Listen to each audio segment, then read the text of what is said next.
Alrighty, welcome everybody to episode number 20 of reacting to every single Alex O'Connor video on the internet. Wow, it's crazy. We're at 20. I do want to, before I get into anything, apologize about the camera quality. Currently, I lent my main camera to someone else for a video project and just totally forgot that this camera does not have the connector that I need in order to attach it to the laptop. So apologize ahead of time about that, but I will be not in full screen as much this week just due to that. So, but yeah, how are we doing, guys?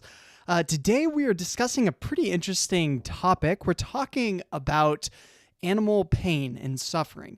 Can animals feel pain and suffering? And I think intuitively this is like obvious. Like everyone who's ever stepped on their dog's paw is going to understand that yes, animals feel pain, because the way that we understand how other sentient living beings feel pain is through observation. We can see that they have a similar reaction to the way that we do. In addition to that, when we look at brain scans, we also see that animals have a very similar lighting up of the brain in the same spot as human beings. We don't obviously that in like plants, because plants don't have brains or a nervous system, but obviously in animals, they do. So for some reason in the evolutionary trait, that seems to be the case. So case closed, right? Case closed. We don't even need to do anything, right? No. Case is not closed, because there are people who believe that animals have a different sense of pain, or that animals have a lesser sense of pain, and so that gives us a right to treat them however we desire. And while there have been a lot of great movements to reduce animal pain and suffering, animal cruelty, there are still people today who push ideas that animals feel less pain or don't feel pain in the same way, which gives us reason to sort of treat them less favorably. Today, we're reacting to a video by Alex where he responds to the government. They were trying to pass a bill. Here it is. Absurd UK Lords debate new law recognizing animals can suffer. So prior to this, obviously, it was, I guess, not obvious that animals suffer when they see, the videos and things of that sort. And this bill itself debates the very fact. So I think it's an important discussion to have, 100%, but it's also something that sadly is something we have to discuss, something we have to debate. So that'll be part of the discussion today. But in terms of watching every single Alex O'Connor video, currently we are at 190 videos. So I've watched 190 videos on my own, and then together through these live streams, we've watched 41 videos. 41, come on. Give you guys a round of applause. That's pretty stinking cool. So that's where we're at on that. And then, as always, go ahead and go to the description, because we're going to be playing Alex O'Connor Bingo, as always. This week, what do I got on my bingo sheet? So this week, we're looking for Oxford. We're looking for mentions of Oxford. Mentions of a non-resistant non-believer. I don't think that's probably going to come up. Christopher Hitchens, psychedelics, the Queen of England. That might come up because he's talking about the UK government, so we'll see. As always, there's the free space in the middle. Ground news, ChatGPT, Gnostic Gospels. So there's a lot of kind of things that I think could come up potentially, but we shall see. We shall see for sure. Thomas, welcome to the chat. I think just about everyone knew that animals felt some sort of pain, but farmers associations and meat lobbyists kept it from being legally recognized. Sorry, the wording's a little small there. Yeah, I would agree. And I remember there was a conversation that I reacted to last week where Alex was responding to, what was it? He was responding to William Lane Craig, and something that Craig said, which I thought was dangerous kind of rhetoric to be pushing, was the idea that animals' suffering is different than human suffering, which in a sense it is. And what he's pointing out is this idea of it's similar to the Buddhist idea of second suffering. So your first suffering's like, for instance, if you go and scrape your knee, right? You trip and you scrape your knee. That physical pain, that's the first suffering in Buddhism. Second suffering, though, is the sort of mental suffering that happens from that, the thinking about said suffering, right? And while that is a problem, like for this scenario where you scrape your knee, maybe you then start having thoughts of, oh my God, maybe it's so bad I might not be able to go to work tomorrow. And, if I don't show up to work tomorrow, that's going to be a big problem for me moving forward. So there's that kind of second suffering, the thinking about the suffering and the consequences and all of that. But the interesting thing about that observation, which is not something that animals have, William Lane Craig is correct on that. But the interesting thing about that is that also helps us detach from suffering. It helps us be able to sort of take ourselves out of a situation where we're feeling pain and sort of think about something else. So you can maybe say you're in pain, you can start singing a song, you can start singing a tune, or you can start thinking about another situation in which you were happier or more joyful in that time. It allows us the ability to detach from the suffering to some extent. Whereas animals, they don't have the parts, a part of the brain, I believe it's the frontal lobe, that allows them to detach from suffering. So in one sense, yes, it can create more suffering, but in another sense, it allows us to get through pain and suffering better than an animal would in the same scenario. So it is pretty interesting. But this will get into the legal side, as you mentioned, that's for sure. So, but yeah, that is the preamble for today's episode. It should be pretty interesting to hear what he has to say and to hear what the bill is about, because I don't know anything about this bill. So that'll be good to get into. So, all right. Absurd UK Lords debate. New law recognizing animals can suffer. The Animal Sentience Bill. Here we go.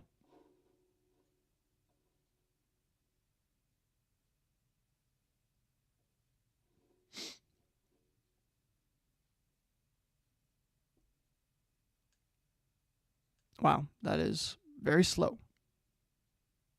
What's going on?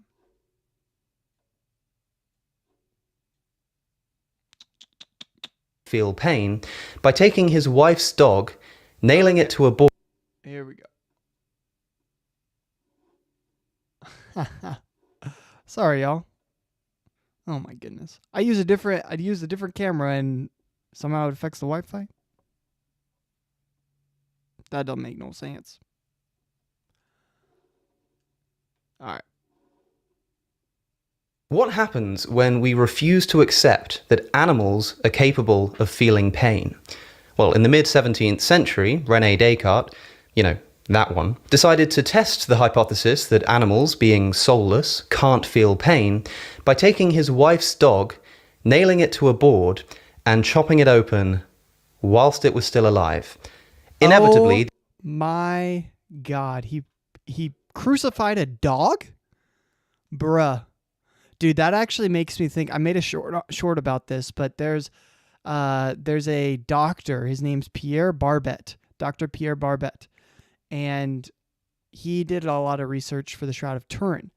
And in that research, he was trying to see whether or not putting a nail through your wrist, right, whether or not putting a nail through your wrist would hold up a body better than putting a nail through the palm, because medieval sort of depictions of Jesus on the cross had it through the palm, whereas historic crucifixion has it through the wrist, because supposedly that holds up a body better.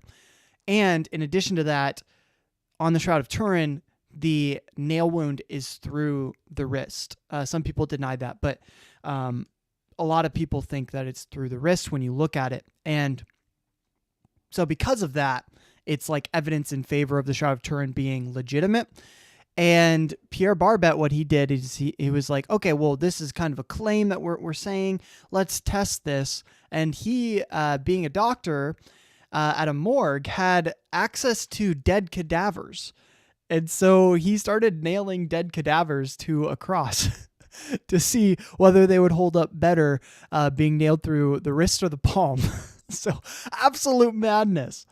I guess it's maybe he was inspired by Descartes. I don't know. That is absolutely insane, though. But yeah, funny things. Mad scientists. Descartes and Pierre Barbet didn't think they'd be alike in that. The conviction that animals do not feel pain leads to exactly these kinds of egregious breaches of our duty of care towards them, and the infliction of cruelty and suffering, even in the service of the most trivial human interests. I mean, if animals can't feel pain at all, then why not do anything we please to them without taking their welfare into account? Well, to protect animals against such unreasonable kinds of treatment, legislation has recently been proposed by the UK government. The Animal Welfare or Sentience Bill is currently being debated in the House of Lords. I've read the bill, it's very short, you can read it too. It seeks to establish two things. First, it recognises, for the first time ever in UK law... Hold on, what was the bill? Animal Welfare Sentience Bill. Originated in the House of Lords, session 2021-22. All right, I'm going to pull that up here real quick, and maybe we can read through it.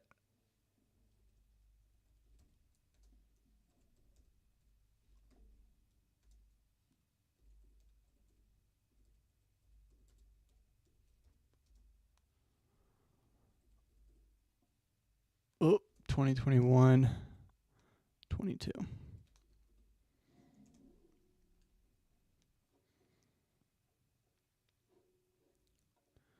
All right, I'll keep it playing. In the House of Lords. I've read the bill, it's very short, you can read it too. It seeks to establish two things. First, it recognises, for the first time ever in UK law, the sentience of animals. That is, it provides a legal recognition of their ability to feel pain. Second, it seeks to establish an animal sentience committee that can scrutinise government policy and produce a report that doesn't in any way bind the government, but which the government must respond to with a statement in Parliament. Quite a mild and base-level attempt to undo some of the historical injustices that we've visited upon animals, I think you'll agree. But of course, not everybody is so excited about the legal protection of animals against human cruelty. Critics of the proposed bill include a number of Conservative donors and MPs, such as the billionaire Lord Michael Spencer, and representatives of industries that rely on animal cruelty, such as Martin Salter of the Angling Trust, who fears that the bill might, quote, herald the start of a systematic assault on country sports such as fishing and shooting. Well, ladies and gentlemen, let's please just take a moment to properly reflect on this statement that we've just heard. What does it say about the industry that you represent, Mr. Salter, if a bill that goes no further than to recognise the undeniable truth that animals are capable of feeling pain is enough to seriously threaten that industry? I oppose the legal recognition of animal suffering, you appear to be saying, because recognising animal suffering would threaten my practices.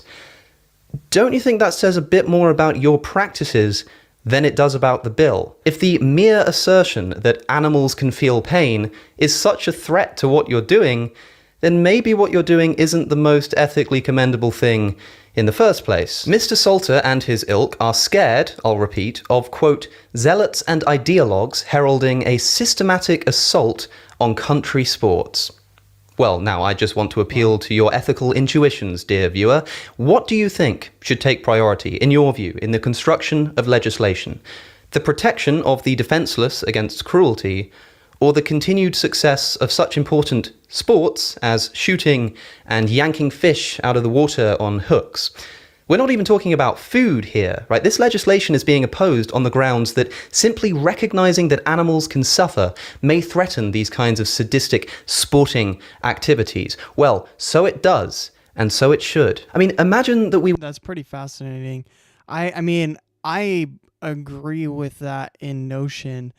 I've always been a proponent of, I'm not always, sorry, but since becoming a vegan, I've been a proponent of kind of a progressive introduction of veganism to a society. So in that sense, I don't know if eliminating all sort of hunting and fishing is the best move to start with. But I don't know. I'm a little bit torn because I understand the argument, and I think it's actually a very good argument. But I don't know if we as a society are ready for that. I do think that we as a society can encourage people to eat less meat. And we can start to encourage people to start seeing zoos as not really a positive thing. We can start to encourage people to not buy leather, right? And then I think slowly but surely we can start decreasing the amount of animal sort of hunting games and sporting, like fish sports. Like, I mean, do we even want to call that a sport? I don't know. So that's definitely going to be, I feel like that's kind of a further down the line sort of thing. But I don't disagree with him bringing it up. So, but I got the bill here, so I'm going to quickly pull up the bill. So you guys can see that. An act to make provisional for an animal sentience committee with functions relating to the effect of government policy on the welfare of animals as sentient beings. Be it enacted by the Queen's most excellent majesty, by and with the advice and consent of the Lords spiritual and temporal and commons in this present parliament assembled, and by the authority of the same as follows. Look at that legal jargon. Crazy. Let's see what the bill actually says, though. Can I not move forward? Next. Okay, I can't move. I can't go to the next thing. Maybe next up here. Weird. Let's see. The member of the committee are to be appointed by the Secretary of State. The appointment when any government policy is being or has been formulated or implemented, the Animal Sentience Committee has produced a report containing its views on the question in subsection. The question is whether or to what extent the government is having or has had all due regard to the ways in which the policy might have an adverse effect on the welfare of animals as sentient beings. That's point 2. The report has also contained recommendations as to the steps the committee considers the government should take for the purpose in subsection 4. What's subsection 4? The purpose is that of ensuring that in any further formulation or implementation of the policy, the government has all due regard to the ways in which the policy might have an adverse effect on the welfare of animals as sentient beings. I'll be honest, a lot of this is legal jargon that's going way over my head. We'll keep playing the video. We were talking about a proposed bill that just established the sentience of dogs. Now, imagine I were to say, legislation that legally recognizes that dogs can feel pain and attempts to stop people from harming them would be really bad for the industry that I work in. I think your response would be to say, well, what on earth is your industry doing to dogs? It's probably a good thing that someone's trying to stop you. This is just not a defensible reason to oppose animal welfare legislation. It's like if slavery was abolished in small steps. Slave owners might be fine owning less slaves, but when you ask them a year later to own even less, they'll be more reluctant. Yeah, that's true. That's very true. But at the same time, it would have been, slavery was progressively, like historically, it was progressively taken out from the society, and there were a lot of government programs to help slaves get out of slavery, because it's not just an economical hit, right? It was a hit to the economy, which is interesting. Veganism would not actually be as big of a hit to the economy, because there's a lot of government subsidies when it comes to the meat industry, and a lot less when it comes to the plant-based industry. But it was a big economic hit to a lot of companies at the time for slavery. So that was something to take in consideration for the government. And then on top of that, the slaves themselves needed a lot of government aid and government programs in order to help them just survive as a normal citizen within the country. This is for the U.S. I'm not really sure exactly how it was in other countries, but it was a sort of progressive process. So, but you're right. At the end of the day, you're going to introduce one little thing, then you're going to introduce the next thing, and then the next thing, and the next thing. And the opposers are going to constantly be fighting back at every single niche in the road. So that's why we had the Civil War. But I don't know. Maybe there'll be a civil war on veganism. I don't know. We'll see. It wasn't a reduction. It was a transition in steps. Asking for less meat isn't the right step. I think we might have to agree to disagree, though. Yeah. I mean, if we can reduce the amount of animals being killed, in factory farming, I think that's a huge first step.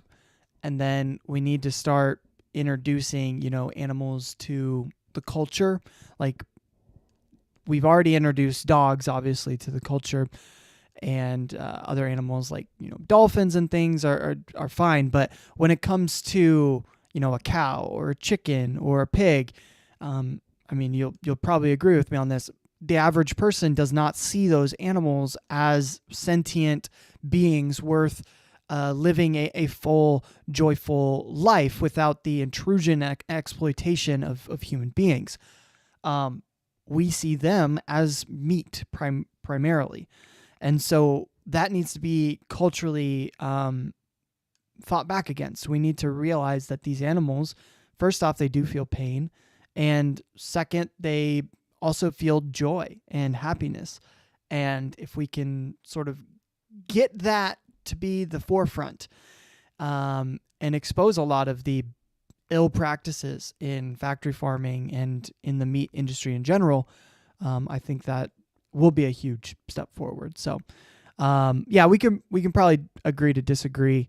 But I do think it should be a progressive thing, just because there's a lot of people that are going to have a lot of issues, and not just emotional issues, but in terms of our culture, we need to prepare for it. And in terms of our economic industries, there's a lot of prep that needs to be done. So, but yeah, I think we agree on that, the sentiment there, but maybe disagree on the point of whether decreasing meat intake or just cold turkey cutting out all meat in one go for the entire society, which one of those is the better move. So, but yeah, it's a good point. Think about it. There are really only two reasons one might have for opposing this bill. They might oppose it on the grounds that animals can't feel pain, which is, of course, a Cartesian fantasy that was outdated enough even for Descartes himself. After all, if we believe that other animals' eyes... Yeah, Thomas, you said, totally agree with you. However, it's important to make sure people don't feel like they've done enough until all exploitation is eradicated. 100% agree. And there's going to be people that think that. They're like, oh, come on, I already started like meatless Mondays, and come on, guys, blah, blah, blah. They're going to complain. But you're always going to get complainers. My main concern is people who will not be prepared for a nutritional shift immediately. There's people with, chronic diseases and a lot of different things that are going to be harder for them to overcome and immediately make the switch. So I do think that everyone could live on a plant-based diet. But I also think that it's going to take time for certain people, especially who have chronic illnesses or people who just haven't ever planned a nutritional diet before. It took me a couple months to switch to vegan. So I was, vegetarian for a couple months, and then I've been vegan for about a month now. So I think that's probably why I think that way. But yeah, no, that's a good point. Evolved to see and their ears to hear and legs to move, why not their pain receptors to feel pain? The only other reason why a person could wish for this fact not to be recognized in UK law is if they think that animals do feel pain. I'll be right back. Give me 1 second. I forgot to plug in my computer. But that this should be ignored or obfuscated, or at least that we should have the right to legislate without any regard for the welfare of animals. If that's your opinion, then fine. But you should say that's what you think and be honest about it. The Times newspaper this morning published an editorial opinion piece opposing the Animal Sentience Bill. Now here's some further indication of the moral confusion that we're dealing with. The editors of that paper are talking here about the advice that would be given by this proposed Animal Sentience Committee. Ministers would not be obliged to follow its advice, but would inevitably come under strong pressure to do so. That could have a chilling impact on animal science, pest control, and countryside pursuits. Countryside pursuits? Chilling effect? Come on, we're talking here about the most basic possible legal protection of the rights of animals to be protected from needless suffering. And you think that an appropriate objection to this is fears that this might prevent you from running around in the countryside and killing animals for sport? I think it's high time that such legislation was introduced, forcing you, if not to stop such countryside pursuits, at least to recognize that those pursuits are at the expense of animals who can feel pain and who do not need to die. Right? The fact that these are the grounds on which this bill is being opposed does more, in my view, to support its implementation than to prevent it. Here's another spark of brilliance from that same op-ed. This well-intentioned but poorly drafted piece of legislation risks opening the door to campaigners seeking to outlaw lawful activities while wrapping swaths of the economy, from farming to medicine, construction and trade, in red tape. Let me just repeat that for you. They're worried about campaigners trying to, quote, outlaw lawful activities. What other kind of activities can be outlawed? Oh no, this new law that's being proposed will lead to changes in the law. I've never heard a more tautological statement of nonsense. Again, this is partnered with a fear that the bill will lead to, quote, wrapping swaths of the economy, from farming to medicine, construction and trade, in red tape. But this only demonstrates how deeply we've allowed animal suffering to root itself into our practices. Yeah, no, that's so funny, the way that they phrase that. Oh my God. But it's actually wild how much just most products have animal products in them. It's absolutely horrific. Like when you really look at it and you're like, I have like the Fig app, you'll scan a product and you'll be like, oh my God, I didn't even know that had animal product in it. So it's really sad to see just how much it is affecting just every aspect of a person's life. Like I know Alex mentioned that he has like hay fever, and so he takes hay fever medicine, and he was having a hard time when he first became vegan finding medicine that was vegan for his hay fever. So like that's pretty wild. That there wouldn't be a clear vegan option for pharmaceuticals. So yeah, it's wild. Think about what's being said here. The mere recognition of the sentience of animals is enough to challenge the way that we farm, eat, buy, build, and trade. Well, if that's how deeply animal suffering has embedded itself into our culture, then it's about time that we had some legislation that recognizes it and protects them from it. The fact that this is the first time that animal sentience will ever be recognized in UK law is an embarrassment enough. The fact that in response to this bill, we're hearing talk in one of my country's most widely syndicated publications of hunting for sport, angling, and other countryside pursuits, as if these are in any way morally comparable to the life and suffering of an animal, only makes things so much worse. I hope that this video can serve as a demonstration of the omnipresence of animal suffering in our society. I only wish that it were present too in the moral consideration of the general public. Now, I'm afraid to say there's not really much that we can do to influence the course of this bill, but if you didn't know that this was currently being debated in the UK government, you're welcome. I suppose that the result of such deliberations will settle the question of whether we are truly, as is so often said, a nation of animal lovers. I've been Alex O'Connor, or Cosmic Skeptic. If you like my work, please do consider supporting me on Patreon. And a special thanks, as always, to my top-tier patrons for their continued support. Follow me on social media at Cosmic Skeptic. Don't forget to subscribe, and I'll see you in the next one. Yeah, that's pretty cool. 100%. I think that's really good stuff right there. I think it's actually so crazy just how many people have cognitive dissonance when it comes to this stuff.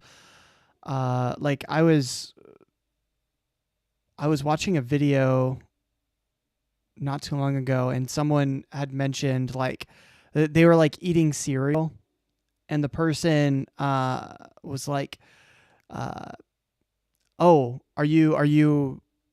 did you which bottle did you use to fill the cereal up?" And the person was like, the one on the left side of the fridge, and they're like, "Oh my God, no, you didn't." And he was like, "Yeah." He was like, "Dude, that's human breast milk." And the guy was like, "No, what?" And they're like, "Yeah, that's human breast milk." And he was like freaking out. And I was like, it's just as weird for you to drink cow's milk, if not more weird for you to be drinking cow's milk with that cereal. And yet just culturally, we don't think that way. And that was the whole joke of the video, was they mixed up cow's milk, which is for calves, with human breast milk. Now, I mean, you probably wouldn't want to drink human breast milk as an adult. That's fine. I get that. But why the hell are we drinking cow's milk, I think it's just something that we've been so conditioned to think is just normal. People mention, dairy cows, as if those cows don't have to get pregnant in order to produce the milk. And it's like, wait, no.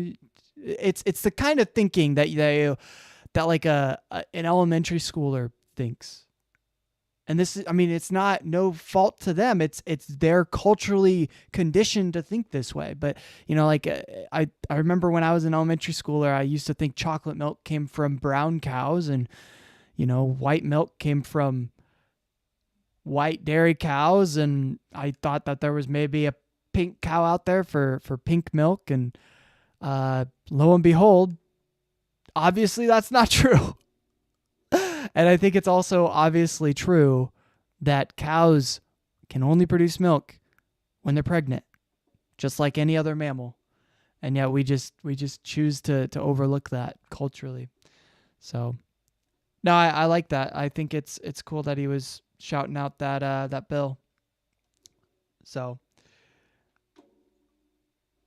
let's leave a good old comment. That was a shorter video. It's kind of nice.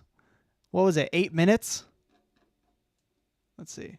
Yeah, 8:36. That's pretty amazing. I think we're going to get a lot of videos done today, so that'll be good.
All right. I said, hey, Alex, this is Jackson from the Truth and Tradition podcast. I'm on a mission to watch every one of your videos and leave a comment on each of them. This was a fascinating discussion. Thanks for shedding light on this subject. It reminds me of your video responding to William Lane Craig's views on animal pain to make their suffering seem lesser. Crazy. Good stuff here. All right. I will leave that comment. And that brings us to 42 videos. Jackie Robinson, and 191 videos that I've watched on my own. All right. Now, he mentioned Descartes, and I think it's absolutely crazy that Descartes crucified a dog. Wow, that is pretty brutal. You know, I think it's crazy that an early sign of being a psychopath is animal cruelty. Isn't that fascinating? I feel like, again, cognitive dissonance. We accept that, and then we just don't accept the connotations of that at all. So, but yeah, he has a thing on Descartes here. And then he has a thing on, do animals have a right to life? So I think we'll stick with the animal category. So do animals have a right to life? And he says probably not. So that's pretty interesting. So Alex works from a utilitarian perspective, which means that the basis of morality is the maximization of pleasure and the reduction of pain for the most amount of beings, right? Sentient beings. And so with that, it obviously includes animals, but his reason for not, eating or hurting or harming animals, exploiting animals, is not because they have a right to not be exploited, but because that it's better for us to not harm them. Now, there's interesting situations that will arise from a utilitarian perspective that would obviously be wrong in a rights-based moral system. So, like, for instance, if the animal is unconscious, is it right to, kill them and eat them? Or if the animal is already dead, would it be okay to eat them? So there's interesting thoughts there. I tend to lean on the idea that animals do have rights, just like humans have rights. Now, I don't think we can base that from evolutionary biology, and I can understand why Alex would probably deny that notion with his utilitarian perspective here. But there are unintuitive conclusions that come from strict utilitarianism. So that's why I tend to reject that. But in terms of being able to back it up, I don't know. So I don't know what he is in current day, but at this point he was utilitarian. So he has a utilitarian moral view. So he might be consequentialist today. I think that's more of what he is, because he does express emotivism a lot. I don't know exactly where he stands today, but at this point in his YouTube career, he was a utilitarian, and it's pretty obvious when you look at a lot of his older videos. But we'll see if maybe he has a shift in the next few videos or not. Yeah. So yeah, let's look at this one. Do animals have a right to life? Alex says probably not. Quickly realized that I'm not sure that video.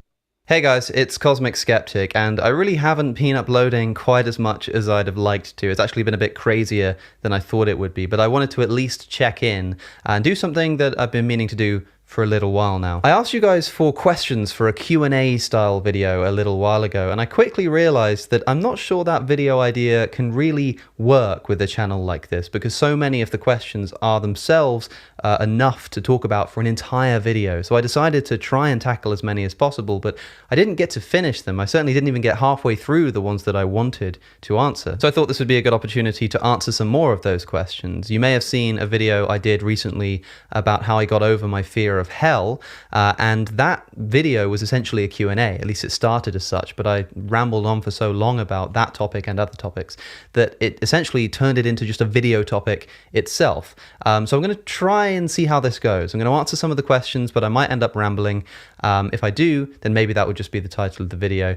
Either way, let's not waste any more time. What do you think is the best argument for an animal's right to life, i.e. arguments against killing animals for meat rather than arguments for the humane treatment of animals? This subject can be a bit of a sore point, not just between vegans and non-vegans, but also between different kinds of vegans, and certainly between vegans and vegetarians or welfarists. It's this idea that, look, what's really wrong here when we're arguing about veganism? Are we saying that it's just killing animals in general that's this horrible moral abomination that needs to be abolished? Or is it more to do with the way we treat them, so that if we were to just increase their living conditions sufficiently, we'd actually be okay with killing them for food? Now, you might think that the answer is fairly obvious here. You're a vegan, therefore you can't be killing animals unnecessarily. So any kind of welfarist approach that seeks to, increase their living standards, but then ultimately still kills them, isn't an ethical thing to do. That's not going to be enough.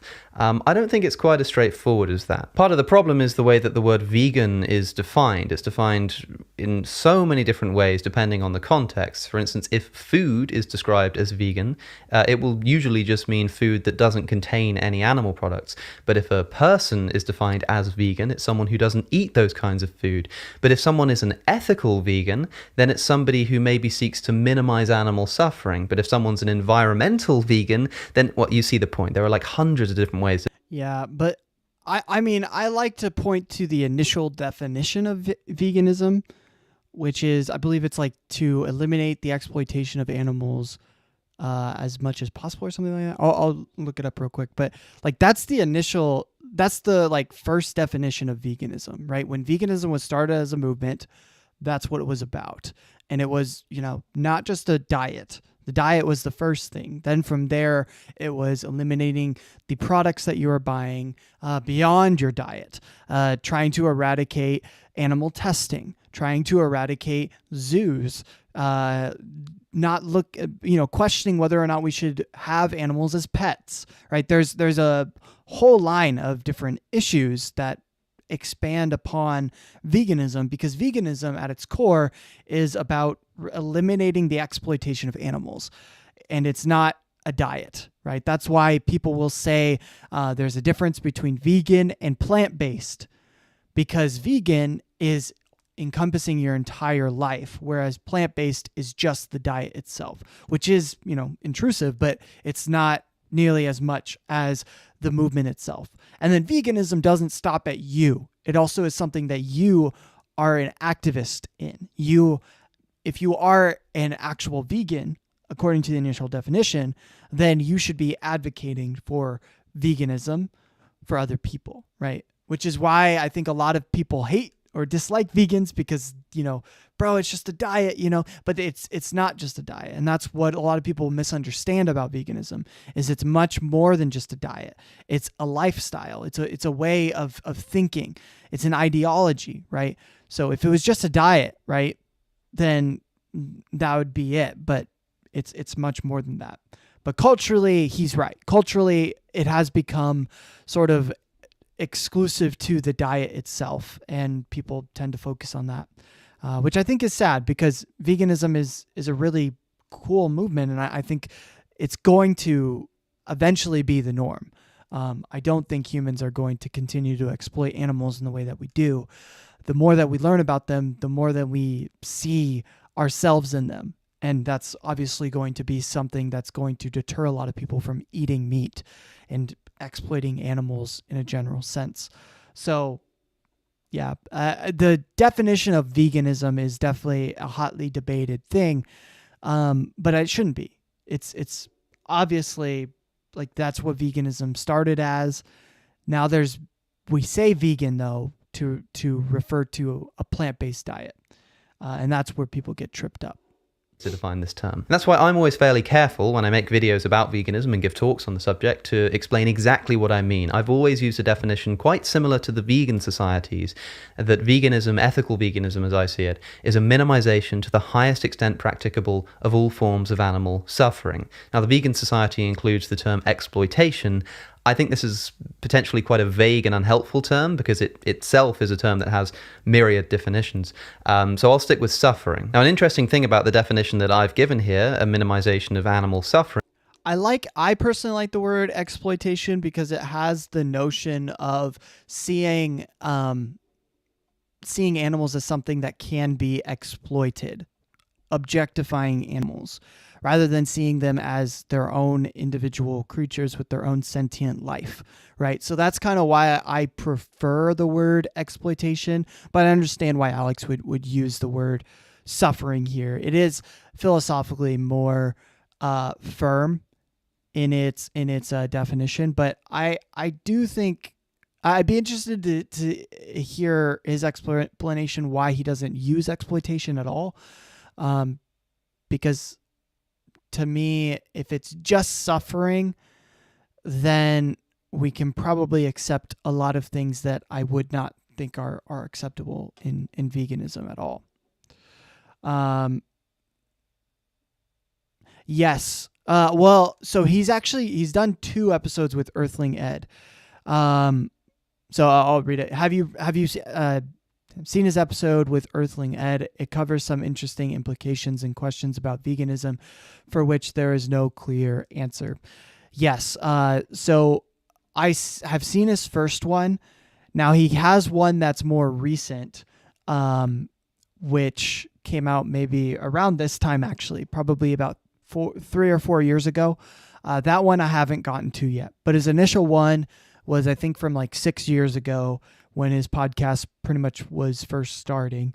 And that was a pretty good episode. At the very end, I don't know if this is what you're referring to, but at the very end, they start getting into antinatalism a bit and whether or not they'd push the button to eliminate all human life without causing any suffering. And obviously, if you think that humans and sentient beings have a right to life, your answer to that question would be no.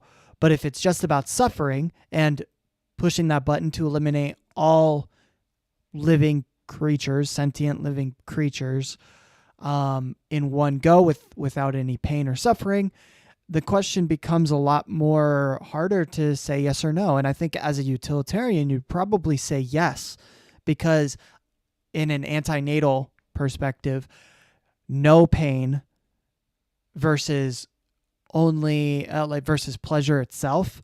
Well, no pain is preferred to some pain and some pleasure, because in that view, like for instance on Mars, the fact that we don't see living creatures that can feel pleasure, maybe there are, but we haven't found that yet.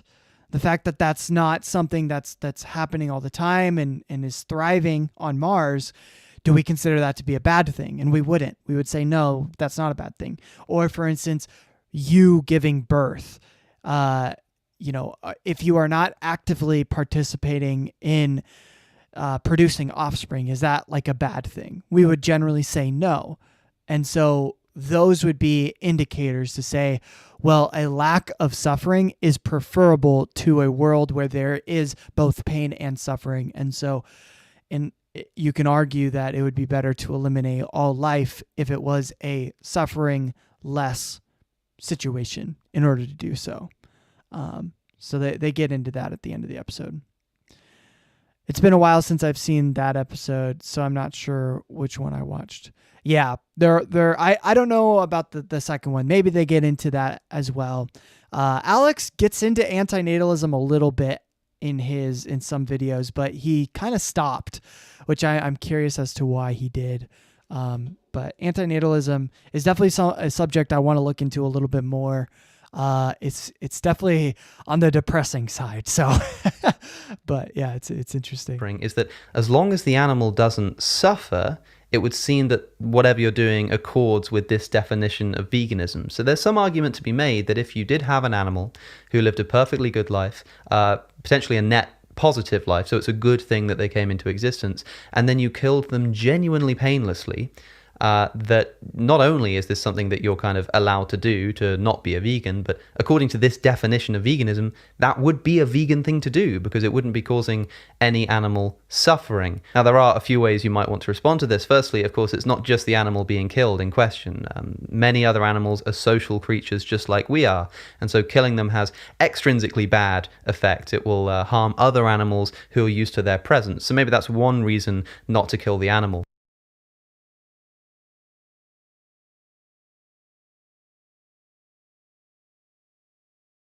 Sorry, I was on mute. It's worth noting this would not give the animal the desired right to life. It would give other animals a right to not have their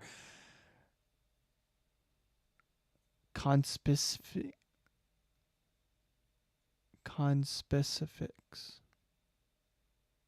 I don't know that word. Interesting. Conspecifics. But I think a potential... Interesting. I don't know that word. But yeah, having that taken away from them. Potentially more helpful way to think about this is to substitute in a human being. If you're ever having trouble overcoming some kind of vegan ethical dilemma, it's often helpful to put human beings in the same position as the animals and see what your ethical intuitions tell you, at least on first glance. So for example, if you're a utilitarian, if you think that minimization of suffering is just generally the moral rule that we should all be following, then someone can ask the same question about human beings. You know, it's the famous cabin in the woods experiment. If you take someone who's got no friends and no family and you kill them genuinely painlessly, in fact, we can make it even more similar by saying they were bred into existence, given a net positive life, so a good life to live, and then killed genuinely painlessly. Have you done something wrong? Now, most people's ethical intuitions scream that, of course, there's something wrong with this, although utilitarianism has traditionally been quite a difficult theory to reconcile with this intuition that most... It's actually really interesting. So in a later conversation that he has with Peter Singer, he asks Singer a question similar to this sort of topic that he proposes, like an analogy where there's a society that breeds certain types of human beings into existence, gives them a happy, good life, and then kills them painlessly. Is that okay? And Peter Singer, his response, because he's a utilitarian, his response was interesting. He said the reason that specific situation would not be okay is because it would open up the opportunity to allow for killing of humans to be accepted in other situations. So it's sort of the adverse effect of living in a society where that's acceptable, right? So the act itself isn't necessarily wrong, but what's wrong is creating a society where killing humans for meat is acceptable because it has repercussions beyond that. And then Alex kind of asked, well, why is that not the same thing for animals? And Singer was like, well, we already live in a society where that is a possibility, and it's theoretically possible, but for humans, he says that would not be possible due to humans being able to talk and have rationality. I don't know. I felt like that was kind of a cop-out answer. You guys can take that with a grain of salt, but that's why I really think there is an issue when it comes to thinking about this and not applying a rights-based system to sentient beings. Most of us share that this would be wrong, because how can it be wrong if morality is just about minimizing suffering and this person's death doesn't cause any suffering? So if you want to say that, yeah, you'd be fine with killing that person in the cabin in the woods, then hey, you're being consistent, so you've got that going for you. But I think most people would want to listen to their intuitions to at least some extent and say, well, I'm convinced that it's wrong to kill a human being in that context, even if it causes no suffering. So maybe suffering isn't the only metric involved. And in that case, if you have an animal and you're killing it, even if there's no suffering involved, there might still be a problem with that. I just think we need to be consistent. And the questioner asks about the best argument for an animal's right to life. Thomas says, conspecific of animals or plants belonging to the same same species. Oh, so it's So why is it not I don't know. Okay, thank you for that, though. Is that the correct pronunciation of that? Conspecific? I've literally never even heard that word before. So, but yeah, that's how I'm reading it. So basically it just means belonging to the same species. So thank you for sharing that.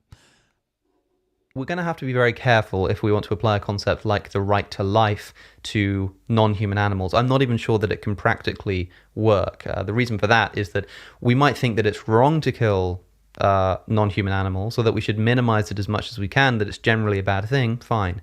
But if you have a right to something, that implies a level of inviolability. That's what distinguishes a right from other kinds of moral prescriptions, is that if you have a right to something, you essentially have an inviolable claim over that thing. And it doesn't matter what the other circumstances are, this thing doesn't get violated. That's what a right is. So in a human context, we have this thing called the right to life, but already this is an incomplete way of formulating this right. Because if we do have some kind of inviolable claim over something, it's not as simple as life, right? Because I have a right to life, but if I intentionally threaten your life and the only way you can stop me is to kill me, then presuming that I'm not justified in threatening your life, you're able to kill me, right? But if I have a right to life, doesn't that mean I have an inviolable claim to my life that you can never violate, no matter the circumstances? Well, realistically, then I have something like a right to life unless I'm threatening somebody else's life or something like this. And there are lots of other problems that you can add on. So there's this view within the philosophy of rights called specificationism, which is the idea that rights like the right to life are actually just shorthand for essentially book-length rights that say that might be something like the right to life except in this circumstance, this circumstance, this circumstance, and as long as this is the case, and as long as this is the case, that we just express in the nice, easier to write down phrase, the right to life. So here's the problem with trying... I mean, I would probably agree with that version of having a right to life. But he brings up a very good point. I like that. To grant that kind of inviolability, that right to life to non-human animals. As things currently stand, and this might not be the case in principle, I'm not really sure, I wouldn't want to say either way, but certainly in practice, it is currently impossible, it's not possible to avoid killing animals in the production of food for human sustenance, right? Now, of course, we can eat plants, but do bear in mind that growing plants, all plant-based agriculture involves animal death, not just from pesticides and habitat destruction, but also like the effect of transporting food, the environmental costs, all of this kind of stuff. It involves a lot of animal deaths, is what I'm trying to say. Now, of course, the vegan response to this... Yeah, and not to mention that just like nature in general, there's a lot of death. So even if we were to leave nature as it is, there is a lot of death and suffering to animals. which is why I think exploitation's a better word, right? Because if what we're doing is in the process of like gathering food, plant-based food, we are potentially harming or hurting other animals. Obviously, we want to avoid that as much as practically possible. But the reason why I like the word exploitation a little bit more is because now we can't have the notion of ownership or treating animals as objects to possess, right? They are left to their natural causes, and we don't have sort of a right to owning them, selling them, breeding them into existence, playing God in that sense. I disagree with that whole notion. So if it was strictly about suffering, then, I mean, utilitarianism is still okay with suffering as long as we are doing as much as possible to reduce as much suffering. So I think it agrees with both views, but in the exploitation perspective, there's a little bit more to grasp with it.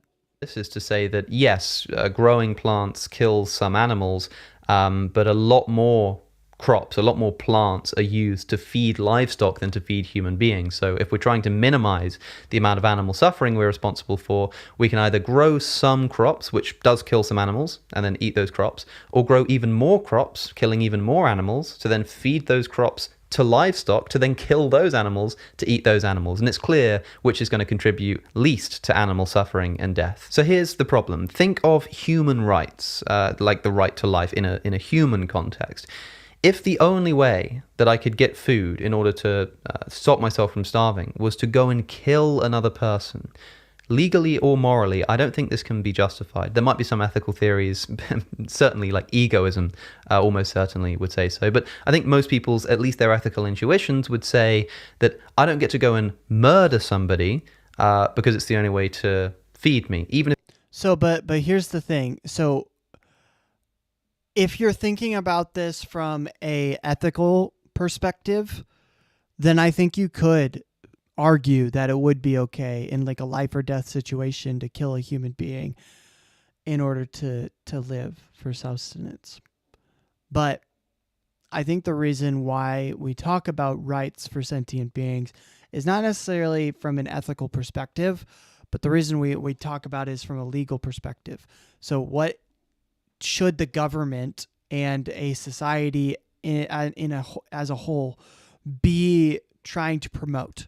Right? Should we be trying to promote a society where it's okay to exploit and create pain and suffering and even kill animals? Or should we try and protect their right to life? Should we try to protect their right to not being owned or like their life being intruded by other human beings? So that's I think what it really comes down to is a societal level rather than an ethical level, because ethically there's a lot of issues with believing in a rights-based system. It helps in certain situations like, date rape, but in other situations I think it is a problem, and he brings up a lot of those problems. So from an ethical standpoint, where there's a lot of potential situations that can arise, I would agree. But we're generally talking about a rights-based system when it comes to the legal system and upholding the rights for sentient beings, like as a responsibility of the government, not necessarily as a responsibility of the individual, although the individual will be accountable to the government. So I think there is a slight difference there, which Alex is probably not quite seeing. if it means I starve, that doesn't mean I have the right to go and take someone else's life. Why? Well, potentially because they have this thing called the right to life.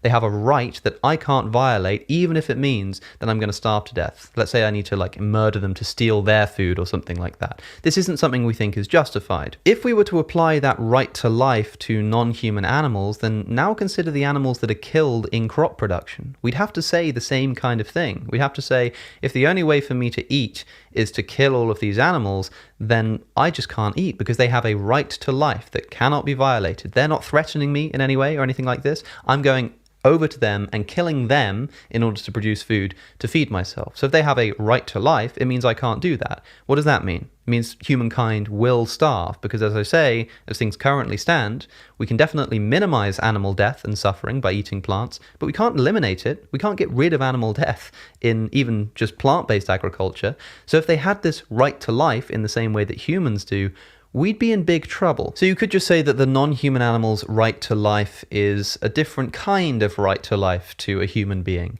Maybe in a human context, I'm allowed to kill you only if you're threatening me, but in a non-human context, I'm allowed to kill you just if it's necessary for me to survive, or something like this. But if you're going to do that, then you're going to have to offer an analysis of rights that explains why one creature has this kind of right and one creature has this kind of right. And I think it also muddies the term right to life and makes it vague and essentially something that changes depending on who it applies to. The whole point of having this system of rights is that, for instance, in human rights, the idea is that if you're a human, you have this right. That's it. No questions asked. Simple as that. If you start saying, well, you get this right and you don't get this right, and you kind of get an adapted different kind of version of this right, the whole functional purpose of rights is thrown out the window anyway. So I don't really think it's... I think that's actually a very good point. I'll probably have to think over how I'm thinking about this a little bit more, because the crop production suffering and death that is caused in a situation like that, we would not be able to accept that for humans, obviously. But when it comes to other animals, yes, we would. Or even something like like, for instance, if there's a lot of like mosquitoes or something in a certain area, having repellents, not the types of repellents to kill them, but the types of repellents that will repel them from the area, those are a little bit more ethical in a vegan sense, but those can still even cause those mosquitoes to die. And, you know, would we accept that or cause them a lot of suffering because they have to relocate, right? So I do think he has a very good point in that. What's up, Beanstalk? What does this have to do with animal sacrifice in Old Testament to make some shit up over sin? Dude, it's pretty bad in the Old Testament. There's so many animals that are being killed, and you know, there's their throats being slit on the altar and their blood being sprinkled by the flexing of the fingers from the priest, you know. It's and then it's a burnt offering, which scent is pleasing to the Lord. It's absolutely barbaric. It's crazy, but no, it's a good point. I'm trying to remember, but there's like one point where there's like hundreds of animals that were sacrificed on the altar in front of God, which is just, to me, very sad. Sad to see. So no, it's a interesting point to bring up, Meansuk. I was in India for Eid one time, and for this, there's two different celebrations of Eid in Islam, in the Muslim belief, I believe. But when I was there, the practice that they were doing was a lot of goat sacrifices. And so I was in India, and there were goats literally all over the streets. So many houses had goats, and it was just absolutely crazy. And I get back to the Airbnb I was staying at, and I see this goat tied to the houses there. They just have like gates in front of them. And so one of the houses across from where I was staying had a goat tied to the front gate. And someone jokingly was like, "Bro, go over there, cut the rope, get the goat to escape." At the time, I wasn't vegan, but I was like very tempted to go up and cut and let the goat free, because I knew what was gonna happen to it the next day. It was definitely pretty sad. So many goats were killed that day. It was absolutely crazy. So yeah, It's not just something in the past. It's something that even happens today in a lot of Muslim cultures. It's probably a helpful thing to do to argue that animals have a right to life, certainly not in the way that humans do. I think it's better to say something like they have a right to avoid or to not have inflicted upon them unnecessary or wanton suffering. I think that's a much easier position to defend and would be consistent with our views regarding human beings. But to say that animals have a right to life, I'm not sure I can stand by that. But if you really do want to cling on to this idea that non-humans have a right to life in the same way that humans do, I think it's going to be a bit tricky, but you've got two options, maybe, that I can think of. One option is to treat human rights in exactly the same way. So you might say that my neighbor has a right to life, but one of the exceptions or one of the specified conditions of this is that if I'm starving, I'm able to go over to them and murder them in order to take their food and feed myself. That would be consistent with what we do to animals in crop production, where we kill them in order to feed ourselves. But I think that's a tricky position to hold, that my neighbor can have a right to life, but one of the specifications of that right to life is that if I'm starving and the only way for me to eat would be to go and kill them, that I'm able to do that. So that's option one. The other option, of course, would be to become a Jain or a fruitarian or whatever it is they call them, the kind of people who just don't kill animals in any context. In its most extreme formulations, these are the kind of people who will stare at a tree and wait for the apple to fall off before eating it because they can't yank it off because that would be, I don't know, a violation to the tree or whatever it is they think. I wouldn't recommend this line of thought, ladies and gentlemen, because you will become malnourished. Being vegan and being a healthy vegan is perfectly possible, but it can be quite tricky, certainly depending on where you live. Trying to do it without being responsible for any animal death, including animal death in crop production, is completely unrealistic. Well, for them, it's even plant death, right? They don't want any to cause any plant death, and so that's why they only eat fruits that have already fallen from trees or have already died, basically. So that's a totally different perspective. That I think he's right. It is Jainism, but there is a modern society that does believe in that.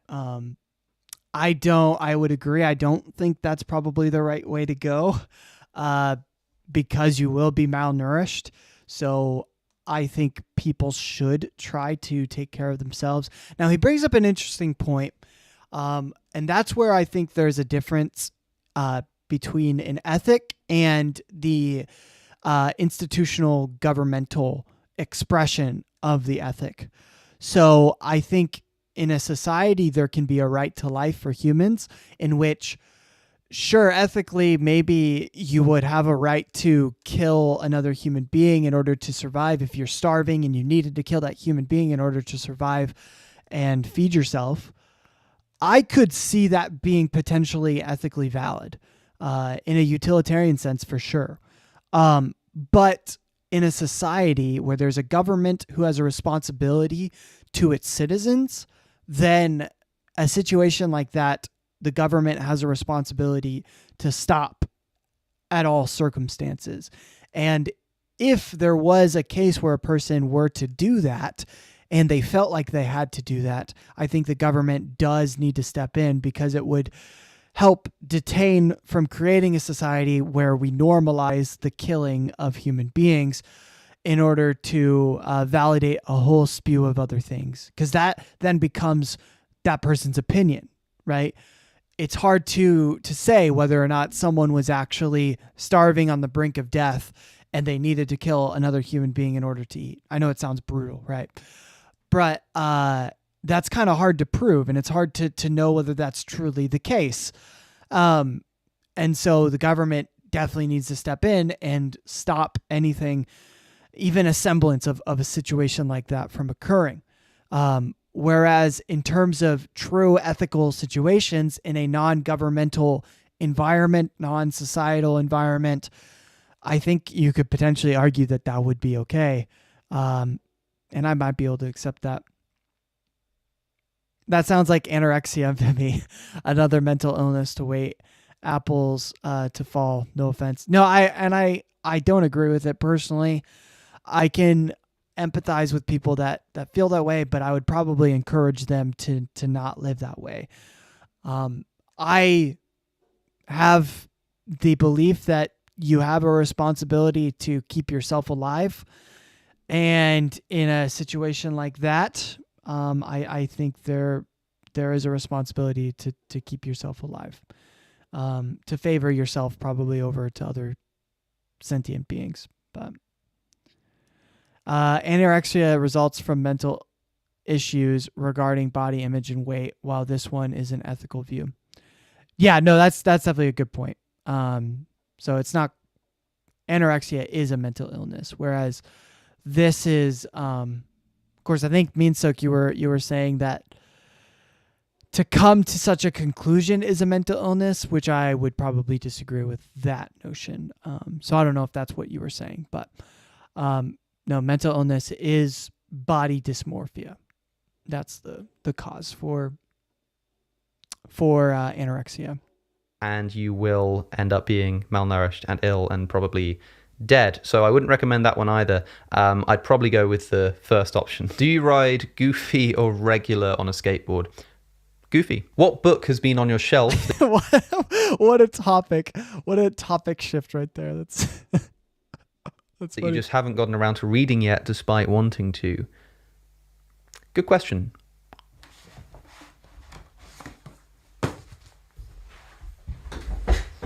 Okay, so I've just had a look behind me and there are two books that really jump out at me. The first is Amir Srinivasan's The Right to Sex. I particularly want to read this because Amir Srinivasan was at one point my tutor at Oxford, and she is just a phenomenally talented philosopher with a very clear way of explaining things.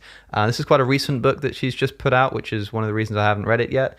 But it's already being heralded as this new feminist classic and a wonderful work on the philosophy of sex. I wouldn't want to say too much about it because I haven't read it, but it's on my shelf. The second I've chosen just because it's been sat on my shelf for so long now, and I still haven't read it, and that's Dermot McCulloch's History of Christianity. And the reason that I haven't read this particular book is because, well, favorite bad movie. I feel that there's so many books where it's just like so overwhelming. And sometimes it's not even that it's like crazy long, but it's just really dense, and you kind of have to read a chapter like 3 or 4 times. And so it's almost like it is just crazy long, and you'll have to take notes. And yeah, I get that 100%.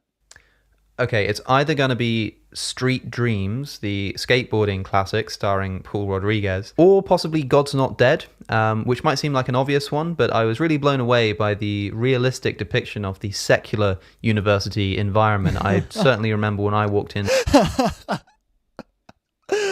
Oh, God. Dude, my favorite scene in God's Not Dead is when the atheist professor's on his way to the Christian concert. And he's like, man, I've seen the error of my ways. Then he gets hit by a car on the way over, and he dies. And right before he dies, the pastor comes and has him say the prayer in order to save his life. It's so dramatic. It's absolutely insane. Oh my God. And to start studying philosophy and theology at university when the professor made us all sit down and write down that God is dead, otherwise we're all going to fail. Actually, I've changed my mind. It's actually crazy too, because that quote has nothing to do with believing in God or not. It's a cultural critique. It's a critique that says we now have created a society where God does not exist in it. God is dead in that sense. And so it has nothing to do with whether you personally believe in God or not. It's a critique saying that as a society, we've abandoned God. So the whole idea of like someone saying God is dead and you need to believe that God is dead just doesn't make any sense at all. I guess it makes sense if you're a Christian and you're like, no, Jesus rose from the dead. He didn't just die on the cross, I guess, but that's just not what that quote is saying at all. Like, yeah, it's crazy. It's a fantastic film. What are the changes you wish people would make in their daily lives? I would say, firstly, try to read something every single day. It doesn't need to be a lot. It doesn't even need to be a book. It could be a newspaper. It could be an article online, something like that. Just something to keep you engaged. You'd be surprised, if you're not someone who reads regularly, just by making that small change, how much it can affect your vocabulary, how much it can affect the clarity of your thinking and your ability to express ideas. So certainly reading more. I also wish people would stop attributing malice to people unwarrantedly, right? We see this all the time in online debate. Somebody might make an argument, and instead of saying, hey, you're wrong and misguided or even just stupid, but you're intentionally deceiving your audience, you're being a liar, you're a fraud, all of this kind of stuff, it's just so unhelpful. Obviously, if there's reason to think that that's the case, then fine, but a lot of the time it's thrown out without such reason. But also just in daily life. I mean, if you're walking down the street and somebody bumps into you on your shoulder, or if you're having a conversation with someone and somebody makes a really rude remark, it's a natural first reaction to think, screw that guy. But just take a moment to think, like, am I sure that there was like malice behind this? Is there not possibly an explanation? Maybe they didn't realize what they were saying. Maybe they don't know the context as to why what they said was so hurtful. Maybe the person who barged past you just got a phone call that his wife's gone into labor or something. Unless you've actually got good reason to think that someone is acting out of malice, I think it's a much easier and more comfortable way to live, to make the assumption of no malice until proven otherwise, rather than the other way around. I think people should sleep more, or at least sleep effectively. Right? I think that people vastly underestimate how important sleep is. They don't even do that. It's like they know how important sleep is, but still neglect it. Now, of course, I do this myself. Everybody does this to some extent. I also recognize that not everybody has a choice in this matter, right? Like maybe you're working in a night shift, maybe you're like a single mother. Sleep can be a pretty tricky thing to come by in these circumstances. But if you are that kind of person, and I'm that person a lot of the time, who the reason why you're getting to sleep at 2 a.m. or something like this is because you're on social media or because you're checking your emails when realistically you could be doing it tomorrow. This change, this fairly small, I want to say, change, can have such a huge impact on your clarity, on obviously your how awake you feel, on your motivation, on your mood, on so many different things. Matthew Walker wrote a book, quite a popular book, called Why We Sleep, and he discusses the importance of sleep. And the book just blew me away, not only in teaching me just how important sleep is to basically every single mental function that we have as human beings, but also the way that he talks about the human psychology in terms of people just deciding to not sleep properly. He asks us to imagine that there were this pill that you could get, where if you take this pill, you're going to have increased focus, you're going to have increased happiness, you're going to have lowered anxiety, you're going to have lower tiredness levels, you're going to have all of these wonderful, incredible effects, you're going to lose weight more effectively, like so many different things, right? That pill would be the most popular pill on the market. But his point is just that pill already exists in the form of just getting proper sleep. I'd really recommend reading that book. But yes, sleeping properly is a huge change that I think people... Did you guys see there's a Jubilee episode that came out, I want to say like 2 months ago, with Brian Johnson. I'd never heard of Brian Johnson before this, but he's like an advocate of people eating healthier, advocate of people, getting enough sleep, and basically an advocate of people not participating in quote unquote fun activities that actually lead us into harmful situations and hurting our bodies. And the reason he thinks that we should do this is because as a society, we've grown accustomed to the notion that we're going to die. And Brian Johnson thinks that with the development of AI and the fast growth of it and a lot of the things that are going to come out from AI, he thinks it's very likely that humans who exist today will be able to live on forever, or basically live on as long as they want to and end their life whenever they desire to.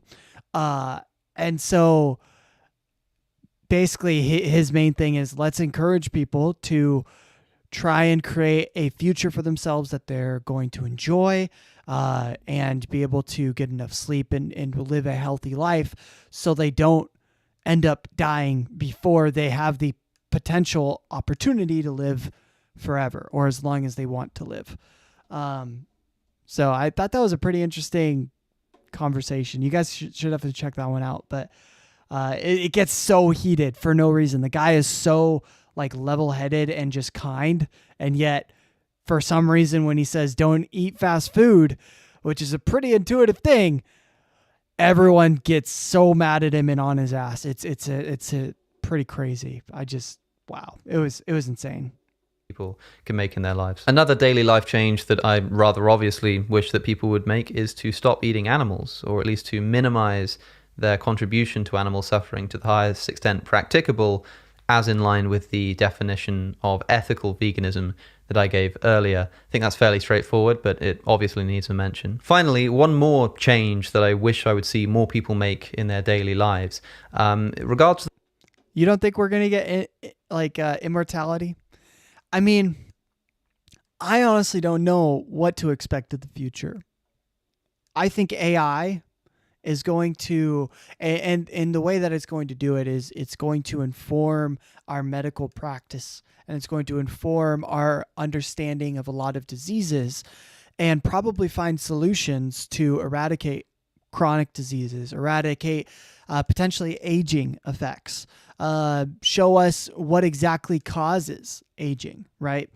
In a lot of different degrees, and how we can potentially stop that. So I don't think it's totally far-fetched. Do I think it's like inevitable in the way that Brian Johnson thinks? No. I think it is a big hurdle for us to overcome, but I don't really know enough about the situation to think that it's absolutely absurd.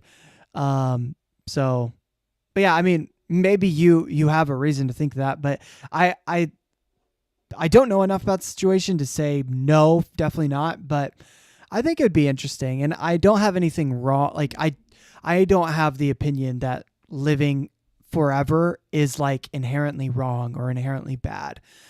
There are people that do have that notion. If you've ever read like Harry Potter, that's like one of the main emphasis is like accepting death as an old friend is like a main key point. But I don't know. I think at least extending the lifespan, like we've extended our lifespan a lot, over the last couple centuries. So, the idea that it could potentially be expanded to, forever, or as long as you want it to be expanded, I don't think is absolutely crazy, but no chance. Our lifespans have stayed much the same for many years. People aren't getting older. It's just that more people are reaching old age. Besides, life as a 200-year-old would be worse than death, in my opinion. See, but I think it's worse than death because other people are dying, right? But would it be worse than death if other people weren't dying? Because if you live to 200 and all of your friends and family also live to 200, well, then that just becomes the new age, the new point to reach. I think it's the same with like dogs. Like if there's a dog that lives on past all of its other dog friends and family, then that's depressing because all of those memories, all of those past connections are gone. But now if, say, we were to extend the life of a dog to the same as a human being, I think they would probably feel the same sort of effects, the same sort of lifestyle. So I don't know. I don't think that would be necessarily negative. You did bring up the point, and I think what you mean is probably a lot of people were dying early, and so overall, the human lifespan has increased, but that's only because percentage-wise, a lot of people were dying very young, like a lot of people were dying at birth, a lot of people were dying in childhood, and so it brings down the median age. But if you actually look, the age has increased, even accounting for that, by like 10 years over the last 200 years. So that extra, 10 years, I think is pretty significant. And to me, we don't complain about someone living to 80. We consider it to be a good thing. Whereas back in the day, your average person, even if they lived past childhood, was living to, like 45 at most. And that would have been considered a good long life. So I don't know. I think a lot of it has to do with the culture and has to do with whether or not the people you love are still alive. If the people you love are still alive and the people that you can relate to are still alive, then I don't see any real reason why it would be intuitively negative. My problem is that there might be a way to artificially feel my body until 200, but I have no reason to think I would still be able to move or think as well as I could. Imagine how weak you'll be at 100. I have no reason to think I'll get that back, even if our lifespan gets extended. Yeah, with this though, it'd be that AI would understand the aging process and potentially give us the ability to stop the aging process. So our body deteriorates naturally over time, but the reason it does that is because we don't fully understand that, right? There's, wear and tear. Like whenever you chew something, your jaw is going to have wear and tear. Whenever you walk or run around, your legs are going to have wear and tear. But at the same time, our bodies heal itself, right? If you tear a muscle, it heals itself. But if you tear a ligament, it doesn't heal itself. So if we can understand that process and understand why it does heal itself in the situation of a muscle, but it doesn't heal itself in the situation of a ligament, I think that'll have huge implications to allow us to potentially expand our lives a little bit longer. And if we really get down to why do our bodies deteriorate and grow old in a sense over time, and are able to solve that problem, then becoming weak at age 100, age 200, age 1000 isn't going to become an issue anymore. If we can have eternal youth, I don't see anything that's intuitively wrong with that. But I would agree. I wouldn't want to live as like an elderly person for hundreds of years. So in that sense, I would agree. But I think that might be limiting the potentiality here. At least what Brian Johnson is arguing is that there's an eternal sort of youth to it. It's not just eternal life, but eternal youth as well. The fact that so many people, as it currently stands, seem far too relaxed about their internet security. And one of the best things that you can do, one of the best changes you can make in your daily life, is to start using a VPN to protect that online security. That's right. I want to take a moment to thank the sponsor of today's video, ExpressVPN. ExpressVPN is a virtual Dude, his transitions are solid. I love it. Private network, which allows you, using a simple app that runs on your computer or smartphone, to protect your online security. It's maybe something that you haven't really thought about much before, but just like you wouldn't leave your front door unlocked when you have valuables in your home, you shouldn't leave your valuable online information vulnerable for theft or for sale or for use by big tech companies. If you're browsing on an unencrypted Wi-Fi network, you run the risk of hackers on the same network stealing your data. And even when you're on your own Wi-Fi, internet service providers in my country are required by law to keep logs of the websites that I visit. And if you're living in the United States, then ISPs are able to sell your online data to advertisers and big tech, resulting in, for instance, targeted advertising based on your online activity. So that's the bad news. The good news is that all of this can be avoided by using ExpressVPN. ExpressVPN protects me against these kinds of vulnerabilities by rerouting my online activity through a separate secure server, which masks my IP address and hides my location so that I can browse much more anonymously online and without the need to worry so much about the prying eyes of ISPs or of hackers. And all of this takes place with the simple press of a button, which activates the VPN and also allows you to choose wherever in the world you'd like your data to be rerouted, which makes it seem as though that's where you're located. So, just saying, if maybe you're someone who potentially likes to watch Netflix shows that are only available in other countries, then this is probably the main reason I'd use it. But I do think encrypting your network is important and good, but this is the main selling point, I think, for most people. Oh, my bad. Which I think probably says something, and it's probably not something that's good in about other our countries, society. then well, you're welcome. And the best part of all is that you can get 3 months of all of this completely for free by simply visiting expressvpn.com/cosmic skeptic or by clicking the link in the description down below. After all, you just can't put a price on peace of mind and online security. And with that said, I just want to thank you as always for watching. I've been Alex O'Connor, or Cosmic Skeptic. You can find me on social media right here. Don't forget to subscribe if you haven't already, and click the little bell if you really like the videos. And I'll see you in the next one. Dude, his episode outros are pretty fire. That's new for this point in the series, so that's pretty cool. I like his new music, new outros. It's pretty sick. Okay, so that is going to be, what is that, number 43 of watching every single Alex O'Connor video. So together we have watched 43 videos, and on my own, I have now watched 192. Let's go. So he has 400, and actually this is supposed to be 405. I'll change that later. But he has 405 episodes out. So we're about halfway, which is crazy because he's been doing this channel for 10 years. And at this point in his career, we are 4 years from present day. So that tells me that most of his videos have been released in the last 3 years, which is crazy. So interesting. The VPN ads are a little misleading. Almost nobody is on unencrypted network anymore, unless you're using public Wi-Fi. Plus, sometimes the VPN companies sell that data all the same. I didn't know that.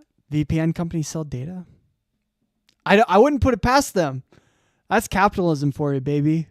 But that's kind of fucked up. If that's what you're paying for, and the VPN like sells your data, like, then what are you even paying for? That's pretty fucked up. Damn. Wow. That's crazy. All right. So let's leave our little comment here. Copy. And paste it. Yeah, so there's his episode with Earthling Ed, his later one. So I love Earthling Ed. Been reading his book, How to Go and Stay Vegan. It's pretty good.